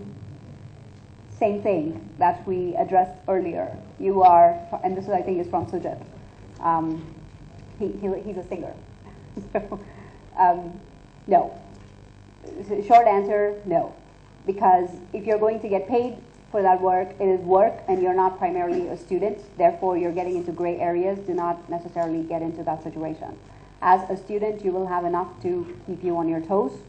And if you're not having enough to keep you on your toes, then maybe we should contact the university and find out what exactly you're studying. But know that irrespective of the program you go for, whether it's undergrad, your master's degree, or your doctoral degree, you will have a lot of work. And grad school and undergrad school for first-time undergrad students, it is intense. Therefore, any other extra kind of work that you do could only be to do it as a passion, just as a hobby, de-stress, that kind of stuff, but don't try to get into a work commitment situation where you are getting paid for it and then you're getting into gray areas of flouting certain laws. You can work, I believe, on campus at jobs that are not connected to your degree, and they're often interesting to do because you have to meet different people and get to different things, but they're usually not lucrative enough that it would make a big difference. And certainly do not count on freelance or outside work to fund your education, because it's A, as Shri said, charitably called a gray area, and B, it may not materialize at all. Especially the term freelancing, because freelancing then means you can do it anywhere, but you are allowed typically to work only on campus, especially for the first year. Therefore, that becomes a really gray area. So don't get into that situation.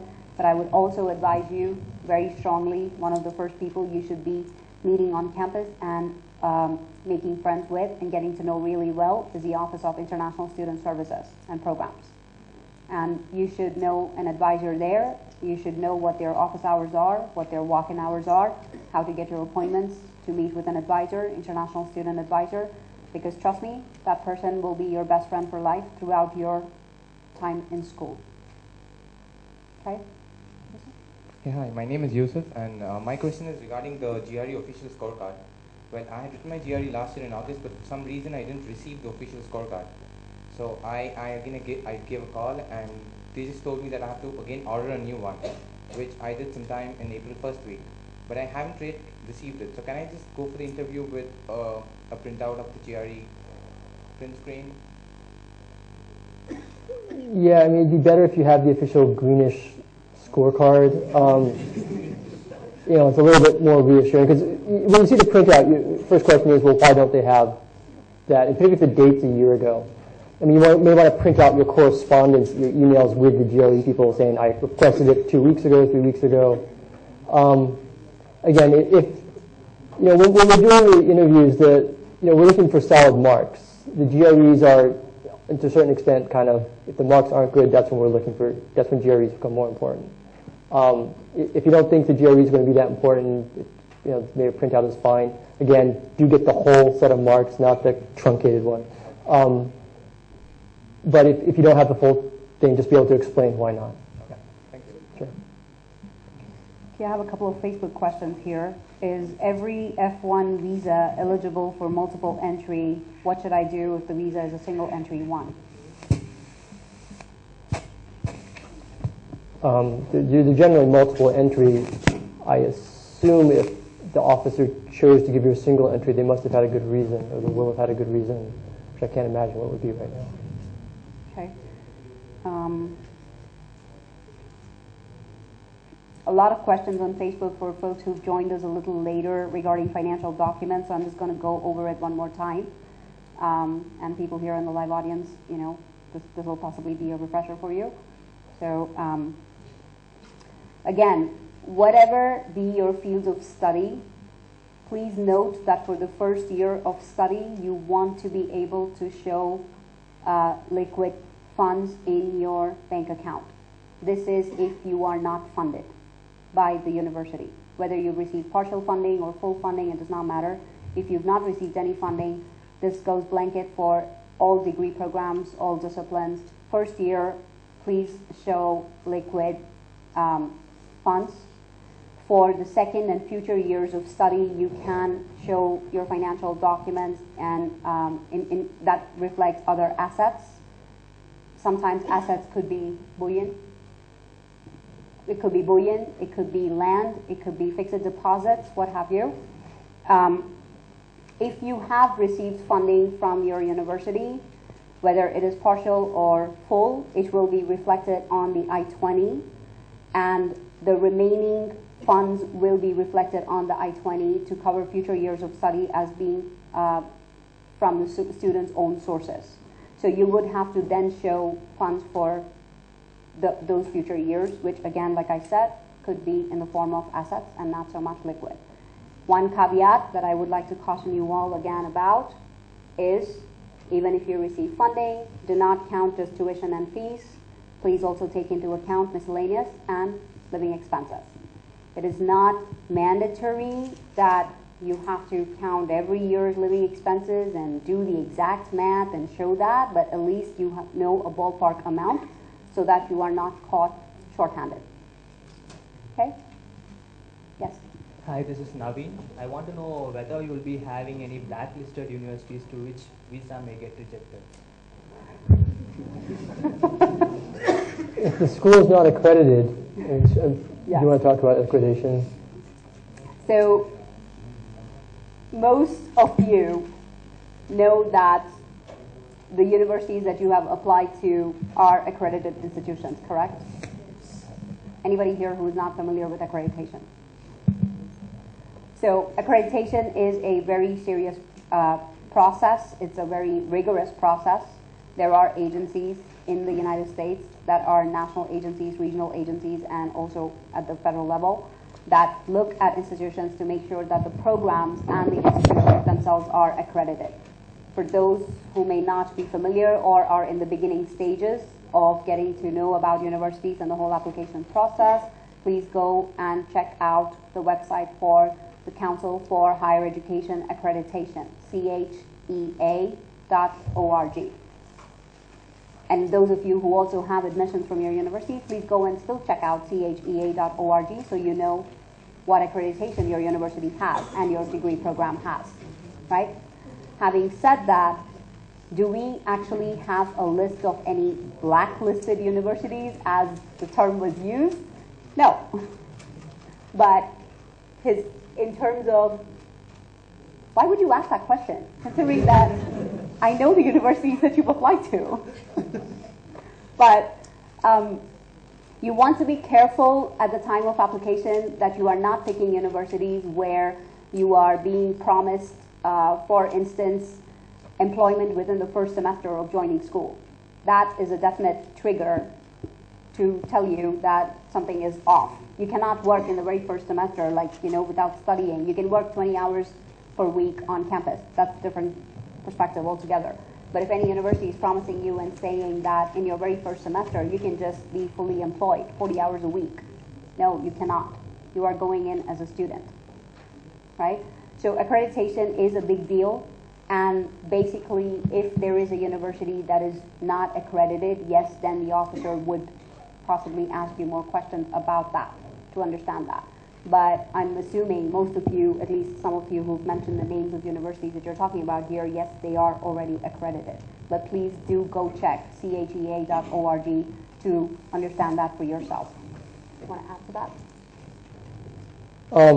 Maybe separate from the accreditation process, some schools sometimes promise, you guys know what the rules are. You've been, through the USIEF presentations, you've done some research, you're bright enough to have gotten this far. You know what the rules are for working. You know what the rules are for residency.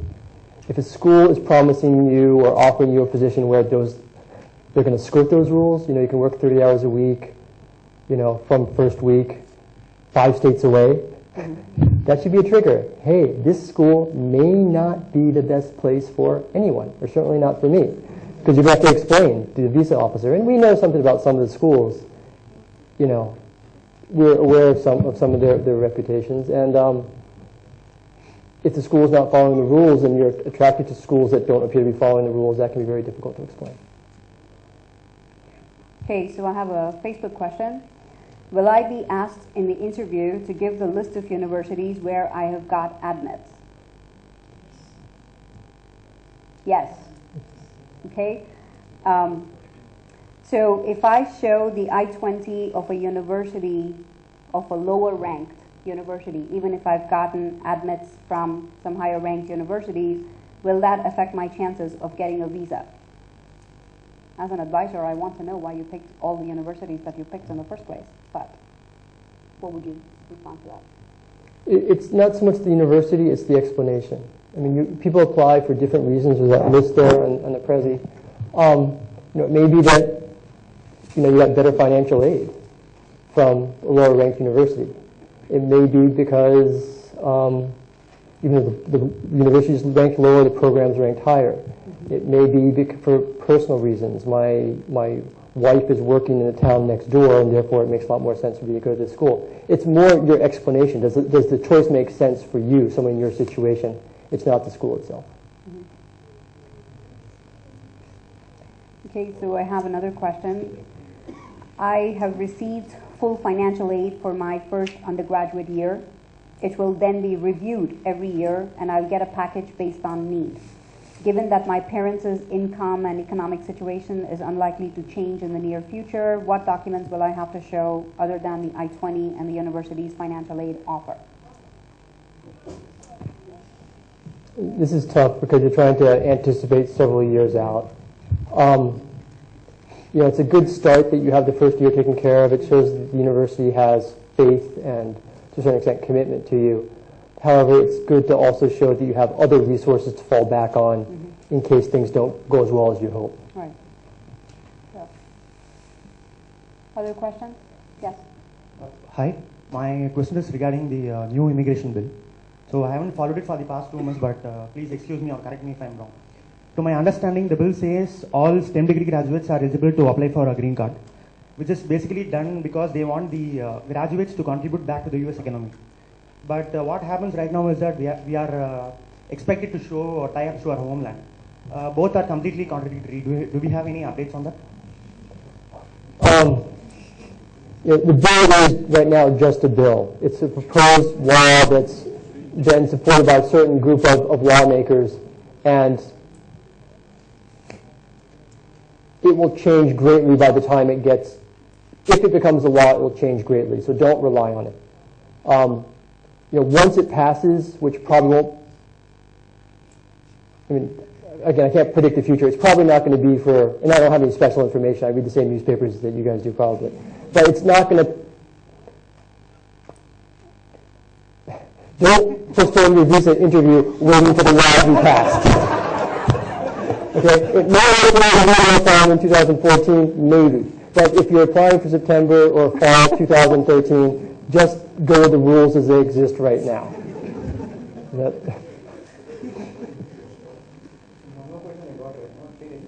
I have my first funds as fixed deposits. Say now, taking the fixed deposit under assets and not liquid funds, if I break those fixed deposits and convert them into my savings bank account, will that affect my visa, saying that I have only 3 months remaining time?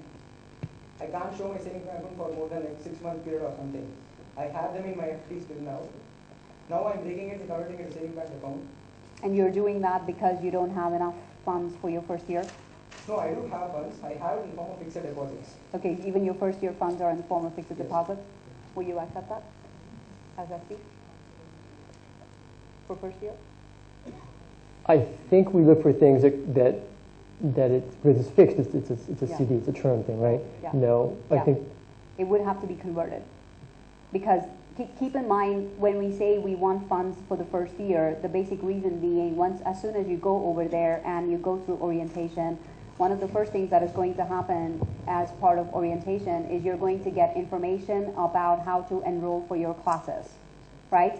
Once you enroll for your classes, you are expected to pay your fees. So if you say your first year funds are in fixed deposit, how are you going to break the deposit and then convert it into cash and then convert it into dollars and then pay your tuition and fees? Saying I'm going to attend my interview in a month's time or something, is that okay if I break my fixed deposit right now and convert it into savings bank account? Can I go ahead with it? Is that be a problem? Will that be a problem if they have it in deposit until now and then they break it now in the last month? no, I think it's, As long as you can explain it. Yeah. As long as you can explain that, Yeah. you broke it just this time and that's the reason, or you converted it only at this point. in preparation for going to, Right. for paying tuition, I converted it into liquid. Okay, thank you. Okay? More questions? Yeah, a couple of questions on Facebook. Yes. One student, Sriram, he's got a question. My full name is Sriram Chandra. However, in my passport, I have it as the given name Sriram Chandra, last name Anbalagan. I had applied for the universities with the name Sriram Chandra. Suppose if I have my actual name in the I-20 as against the name in my passport, would that be an issue? Kindly clarify. Did you get the question? Yeah, I did. It's pretty common. Yeah, even I'm reeling from it too. Again, if you're able to explain it, it's going to have to match the I-20, the name in the visa is going to have to match the name on the I-20, which won't match the name in the passport. Right. Because he would have his dad's name as the last name in the passport, whereas for his school purposes, his second part of his given name would possibly be considered as the last name. My thought at this point is if you have time, get a new passport. Frankly, it would just make your life easier because you don't want to be going across the border having to explain this discrepancy.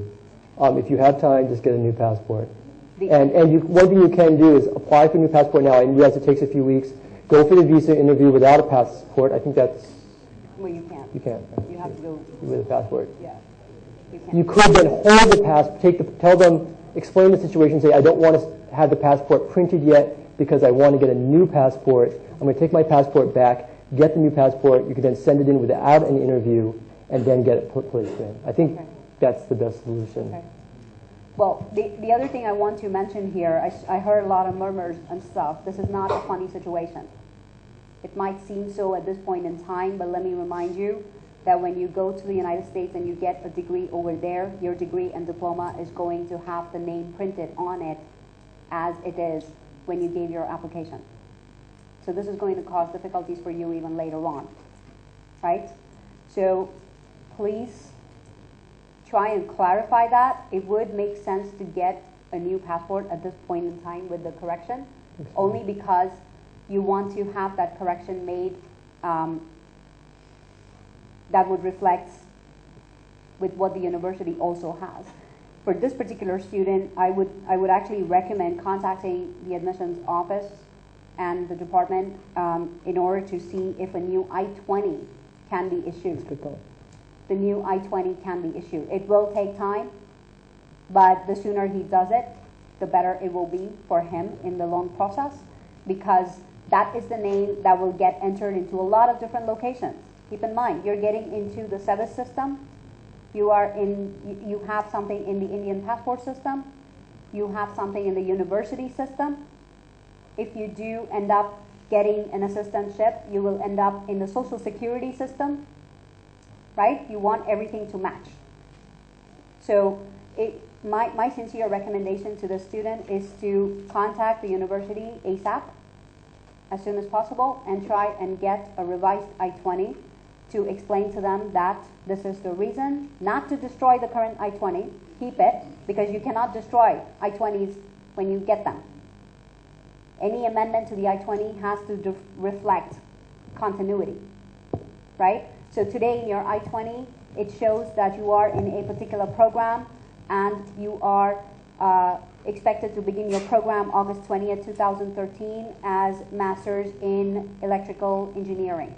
Okay, I'm just using an example. Once you get to the university, it becomes you contact the department, and then it turns out that they have some funds available, and therefore they are going to give you some sort of a funding. Your I-20 will then say Masters in Electrical Engineering with X amount of scholarship money that your department was able to give you. Then your I-20 gets amended, which doesn't mean that your first I-20 can be destroyed or thrown away or discarded.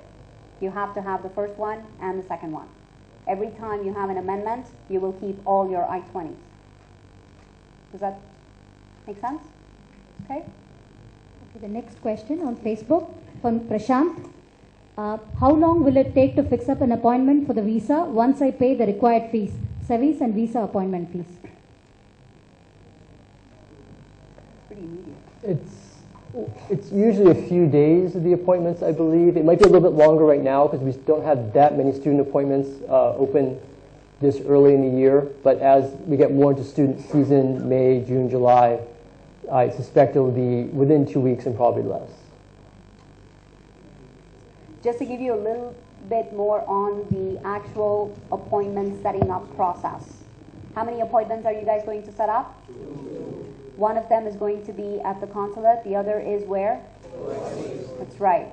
So what will happen when you go into the actual system to set up your appointment, right? When you go to ustraveldocs.com/in, there is something on the right-hand side that says apply or set up your account. When you click on that and you sign up to set up an account, you fill in all your information. Please be very careful when you fill out that information. Do not have nervous fingers when you're typing, because your typos will cost you. Be very calm when you're entering your name. Make sure you don't have any errors in the way your name is spelled, and it should be exactly as it is in your passport, right? After you fill out all your name information, demographics, all of that stuff, you are going in to actually hit schedule an appointment. The first appointment that it is, the calendar that it is going to pull out will be the calendar to set up your appointment for the interview at the consulate. Okay? Once you pick a date on that, it will show you the availability of time. You begin 7 a.m. first appointment? Check-in would be 7 interviews a day, I believe. Okay, so it might give you the timing, possibly beginning at 7 a.m., right? Sometimes if that is the only time slot available, that is all it will show you.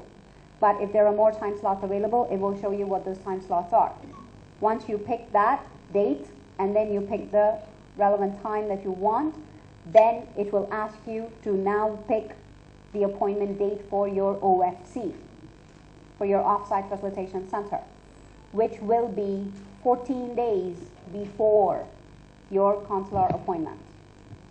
Does that make sense? You're going to first set up the appointment at the consulate, and then you're going to move backwards to set up the appointment for your OFC. Okay? Note that the two appointments cannot be on the same day. Even though the dates might be available for you, no, you cannot have it on the same day. It has to be at least 1 day after the OFC appointment that you can have your consulate appointment. Okay? There are a couple of more questions. Yes, Facebook? Yeah, from Facebook. This is from Chinky. My brother stays in New York and I got admit from some university which is near. I am interested in that university to join. Does it cause any visa rejection as my brother stays near the university? You know, we talked about this earlier. It's something, you know, that often happens that siblings or cousins go to school near each other. As long as you're able to explain it, you know, why that school choice makes sense for you, no, it's not a problem. Okay, one last question. This is from Chidambaram. If for getting I-20, I show a sponsor certificate, later during the visa interview, can I change that sponsor? Will it affect me? Like for getting the I-20? Right. When they apply to the school and they have to show financial documents to the school, he's stating let's say one uncle as a sponsor, and then when he comes to the visa interview on the DS-160, he's stating another uncle as a sponsor. So he's actually changed the sponsor now, technically. Okay. So would that affect? Again, it's how persuasively you're able to explain it. Certainly a stable plan is maybe a good thing to have. But again, we recognize, you know, situations change. So a lot of it's in the explaining. Right. Any last questions? Hi. Hi, I'm Patricia, and I've applied for the Masters in Architecture. And one in the 3 universities that I've been accepted is that I'll be going as a transfer student, not as a graduate student. So I'll have to repeat 2 or 3 semesters. So going as a transfer student, should I, like on the day of the visa interview, should I submit a GRE scorecard? Yes. No, because You saying it's not required? Yeah. It's not required? For the university, if it's not required, then you would have to show the a letter explanation. from the university stating that. It's not required. So is that fine? Did you need to take, you applied to 3 universities, you did not need to take the GRE for any of them? They didn't want. Because you're a transfer for all of them? It never hurts to have a GRE, actually. It can help you, but don't take it just for the visa interview, I would say. I am taking it just for the visa. To be so honest, I am doing it. You know, if you've already registered for it and prepared for it, go ahead and take it. If you do well, bring it. But No, because this one particular University of Detroit Mercy, how the architecture program works there is that it's a 5-year course altogether, the undergraduate and graduate. So the 5th year, the final year is the graduate year. So once I'm done with my undergraduate, I need to apply for the graduate there. So when I am applying for that, I need to give a GRE score. So can I go there and take the GRE? Whoa. Wait, hold on. We're getting into a couple of complicated things here. You are pursuing a bachelor's in architecture program currently here? I finished. You just finished? Yeah. And now you are getting into a U.S. university into bachelor's of architecture? Yeah. Right? Did you have to do an SAT? No. You didn't have to do an SAT. Did you No, have to because do I any? submitted. Did you have to do an English proficiency? No. Nothing. But I have taken my TOEFL. Okay. Because if you're transferring into an undergrad program, you would need the SAT. But in this particular case, I would strongly recommend that you actually bring something from the university that states that, because you're not showing any standardized test scores. Because I sent my transcripts to WES and they evaluated it. Yeah. So So based on all that, they told me that I'll have to repeat 2 or 3 semesters of undergraduate. That is based on curriculum. Yeah. That is only for curriculum. Yeah. That is not for proficiency. Okay, WES evaluation is for curriculum and understanding whether you have the equivalent of 16 years of education to go to a U.S. university. Okay, but that does not compare equally with the standardized test scores.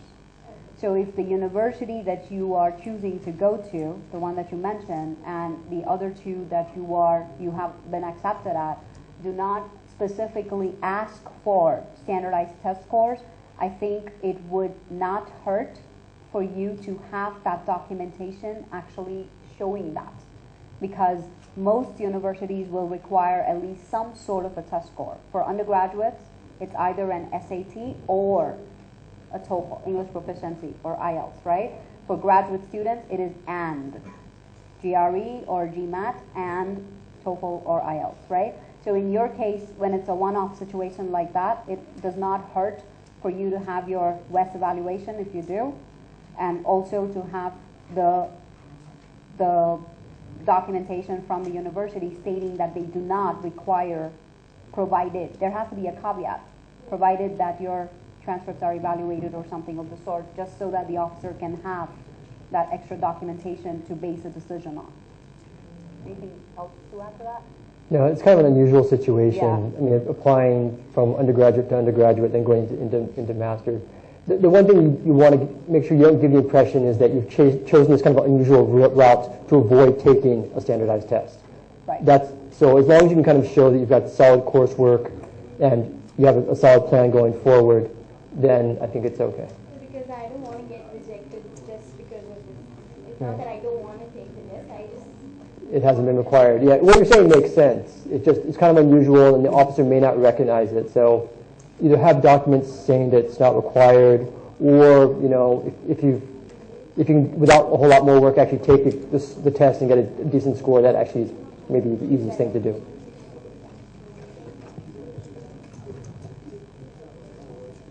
Okay, so a couple of other questions on Facebook. Will my chances of visa approval be affected if my blood relatives have done higher studies and are currently working there? Immediate relatives.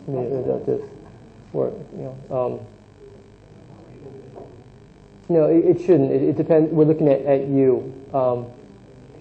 And again, the most important thing when we're looking at an applicant is, what have they done academically in the past? Mm-hmm. If they've done good work in the past, they'll probably do good work in the future. Mm-hmm.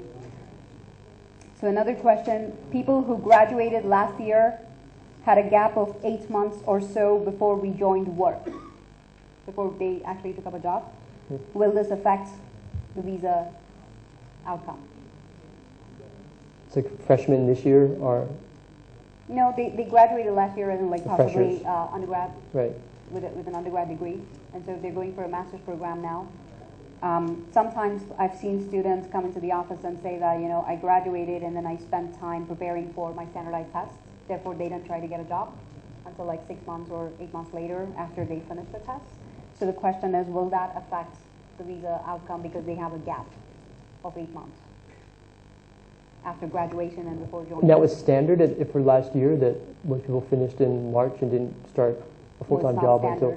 Okay, okay. Some cases, yeah. Again, it's how well you can explain it. What were you doing with the time? Did you seem to have a plan? Yeah. Any other questions?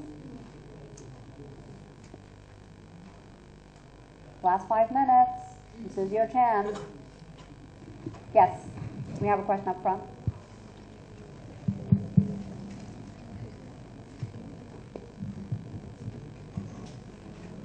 For the financial certificates, for example, if my sponsor is my grandmother, should I get a affidavit or something from her saying that she's willing to give the funds, or just her financial statements and bank books are enough? If you have copies or access to the financial statements, we assume that you've gotten their permission and you haven't stolen your grandmother's money. That's overly trusting of us, but yeah. I completed my master's almost 20 years back. I returned after I completed my master's. I plan to PhD now. So will that be seen favorably? That I returned after I completed my master's. 20 years. Again, it's how well you're able to explain it. And if you have a PhD program that's accepted you, obviously research, the field has changed in the 20 years that you've been out of school. But if your university has accepted you and has confidence that you'll be able to contribute in the PhD, keep up and contribute in the doctorate program, I don't think. I mean, it's unusual, but again, it's how you can explain it. And if the PhD program has shown that they have confidence in you, that's a good start. Any others who've never had a chance to ask? Regarding the misspelling of name, I got an application regarding the admission, but I've not yet got my I-20. I've made a tuition deposit, I'm waiting for my I-20, but my name was misspelled in the admission confirmation I received, so I don't know how it is going to be spelled in the I-20. I've already notified the university, but I've not got any reply from them. So in case I get a I-20 with the wrong name, will I have time to reapply and then make an appointment for the visa? When does school start? August 26th, I have my orientation. 26th is your orientation, so school is actually starting September 1st. So you should have time. You should have time. So in case I get it misspelled, I'll have to apply for one more I-20. you would want to get, if your name is misspelled in the I-20, you do not want to take a chance of going forward with that misspelled name, because the I-20 is your basic legal ticket for staying in the United States as a student. That is the proof, right? So you don't want any kind of errors happening on that one. So you want immediately for the school to be notified to reissue the I-20. If school is starting September 1st, you have ample time. I know, again, as students, we were students too, long time ago. It is anxiety to get all the procedures out of the way so that you can finally take a breather and kind of, eat some ice cream, I suppose, and celebrate. But have some patience, get the I-20 reissued, do not apply for your visa appointment without getting the new I-20. Okay, one more question. I'm going for a loan for funding, and in case I go for another additional loan, like a mortgage loan or something for support instead of funding, is it okay, or should I still show liquid assets for the first year? Okay, let me understand that. You already have one educational loan, okay, and you are planning to go in for a second. Partial scholarship also from the university. From a university, okay. And in case I go for an additional supporting loan, like a mortgage loan or something, should I still show liquid assets for the first year fee? Well, you have to be able to show that you are using the loan amount towards your first year funds, right? Like whatever is partial is covered by the university. Whatever is not covered by the university, you're going to use the loan towards that. Yeah, only both the loans will suffice, or should I still show some liquid assets for Okay. the miscellaneous, like food and other? Okay, let me clarify.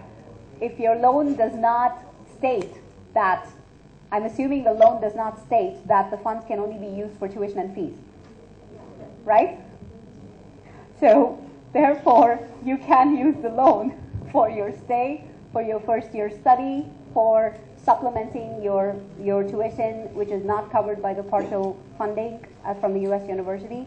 However you're using it, you need to be able to explain how you are going to fund yourself during your stay in the United States as a student, right?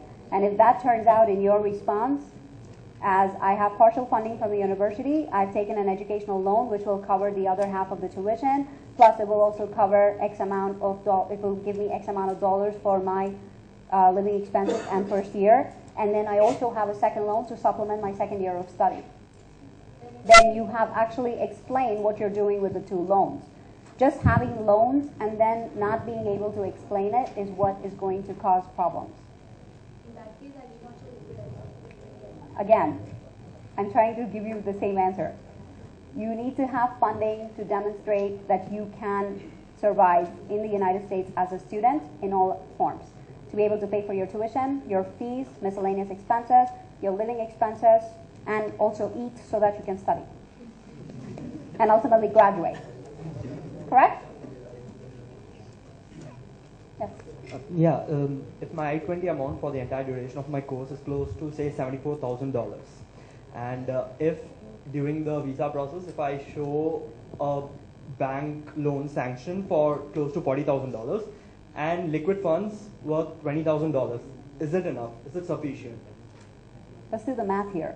Yeah. We started out with $74,000. And That 40 plus is 20 is 60. right. 40 plus 20 happens to be 60,000. Yes. If I do my math correctly, we're short 14,000. Correct? Yes. So what's the question? No. The thing is, in most of the situations, the I-20 amount is taken into consideration that I'm taking also in-campus housing, which is like much costlier compared to off-campus housing facilities. Given that take, is it sufficient, or do you look at it in a very stringent way? That's what I'm trying to ask. You know,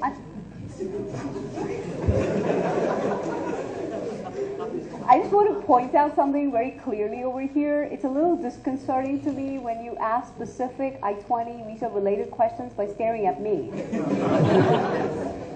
You should be staring at him, right? So just as an advisor who's advising my student who comes to me with this question, I'm going to take this question, and then he's going to tell you as the visa officer, right, who makes the ultimate decision. When you're coming to me and saying, my I-20 amount is supposed to be $74,000, okay, your university is basically saying that's the amount for 2 years study? Is it for 2 years, master's program? 1.5. Okay, all right, pretty expensive, right? So obviously you're going to an expensive place. I hope it's not expensive California side, or is it expensive New York side? Georgia Tech. Georgia Tech, okay. All right. So when your university is specifically stating that you need X amount of funding, they are not stating it as, you know, as the same rule applies to everybody. This is like given that is required that you should be able to show to the university in order to get admission, correct? Having said that, you have shown it, and therefore you have received that I-20, $74,000.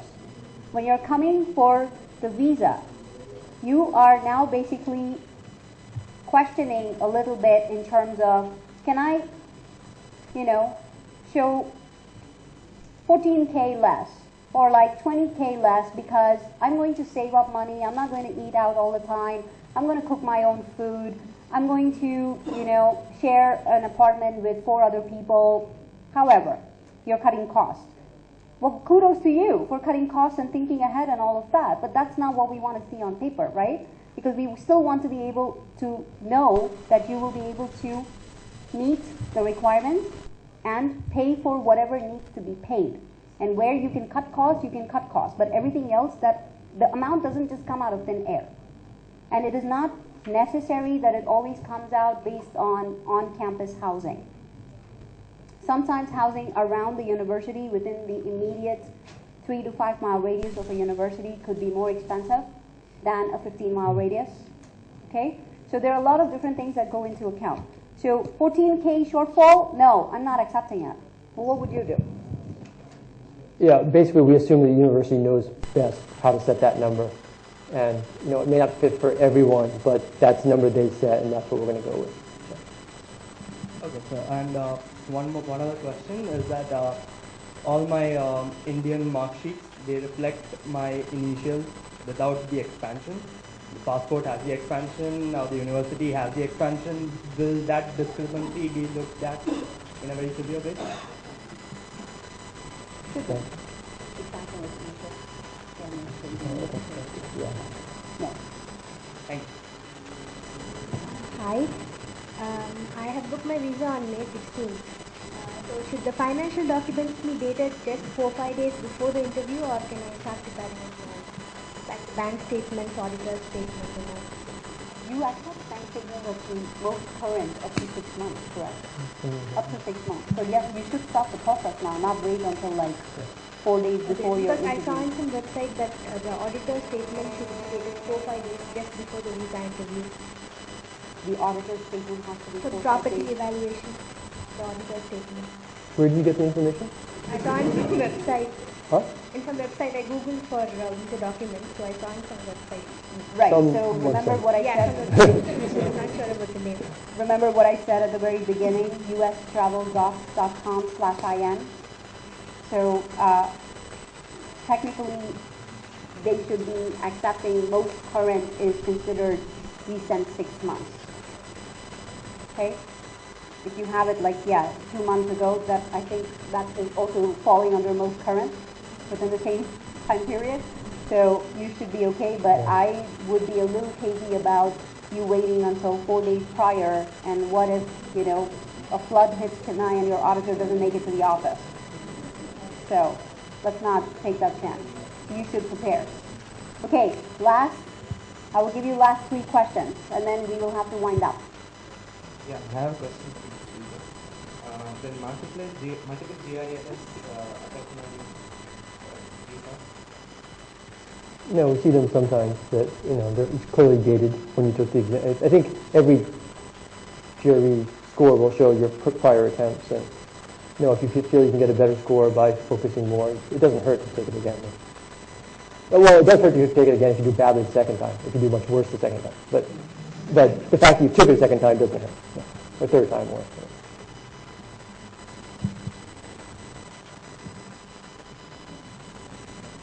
I'm waiting for a decision from University in Texas, and that will be by June 20, somewhere around June 20. So if I apply for the visa now and get the visa accepted, and for the other university, and I go for the visa interview again, and if it is rejected, both the thing is rejected. Am I right? Or if you apply for 2 different? No, now there are 2 universities, University A and B. Mm-hmm. For University A, my visa is accepted, and for the University B, I'm getting the admission decision very late. So if I'm admitted, I go for the visa interview second time, and once I start the visa interview second time, my first visa which is accepted is automatically cancelled, right? Yes. That's what my question. Yes, yeah. If you're not intending to go there, yeah. But the moment you apply for a second visa interview, because you've changed your school, your first one goes null and void, correct? Your first one goes null and void. Yeah. Okay?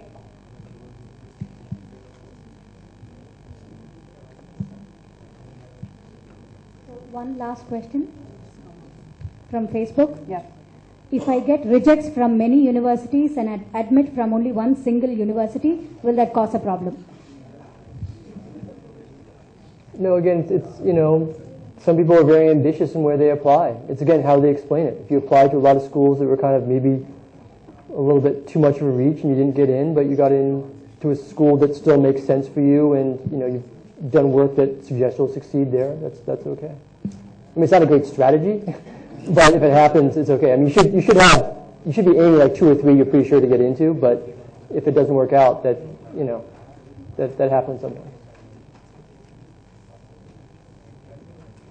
Okay, I have one last question, which I've addressed before, so this will just be like a recap summary for those of you who are here with us. My OFC appointment is on May 16th, and consulate appointment is on May 17th. Is that fine? Yes. You cannot have both appointments on the same day. It has to be at least 1 day. So yes, it is fine.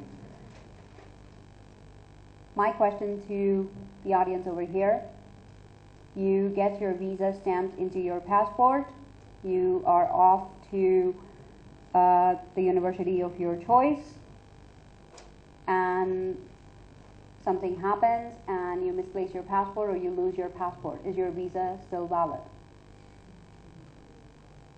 This is a very important question. I'm not trying to scare you. This actually happened to a student. That is why I'm sharing this information. Is your visa still valid? If your passport is stolen, your visa becomes null and void. So don't be under the false impression that I went through that interview one time, it stays for a lifetime. No, it does not. Okay? All the more reason why you hold on to your I-20 and your passport and other documents really close to your chest, because you don't want to ever lose them. Is that clear? So please know, if there is such a situation, you want to immediately notify the responsible authorities. For you, the first point of contact will be your international student advisor, who will then guide you in how to go about finding out steps about getting a new passport, finding out what you have to do for the new visa to be issued into the new passport, all of that stuff. But please be very careful, okay? So with this, I'm going to say thank you very much to all of you for joining us for this session. Thank you to Dr. Lee for being here with us and doing this session. Hopefully you had fun. Yeah. Always get new questions that are completely unexpected. So. Yeah. So, and thank you to our audience that has joined us live, and we appreciate your questions on our Facebook page. Please continue to keep posting your questions, and we will respond to them. We will continue to respond to them. Details of this recording, keep watching our Facebook page for updates. You will know at some points as to whether the recording will be available at a later time or not. And I don't have a timeline on it right now, therefore I cannot say anything to you about that. But please keep watching our Facebook page and keep posting your questions. Thank you very much. We really appreciate your joining us today. Thanks a lot.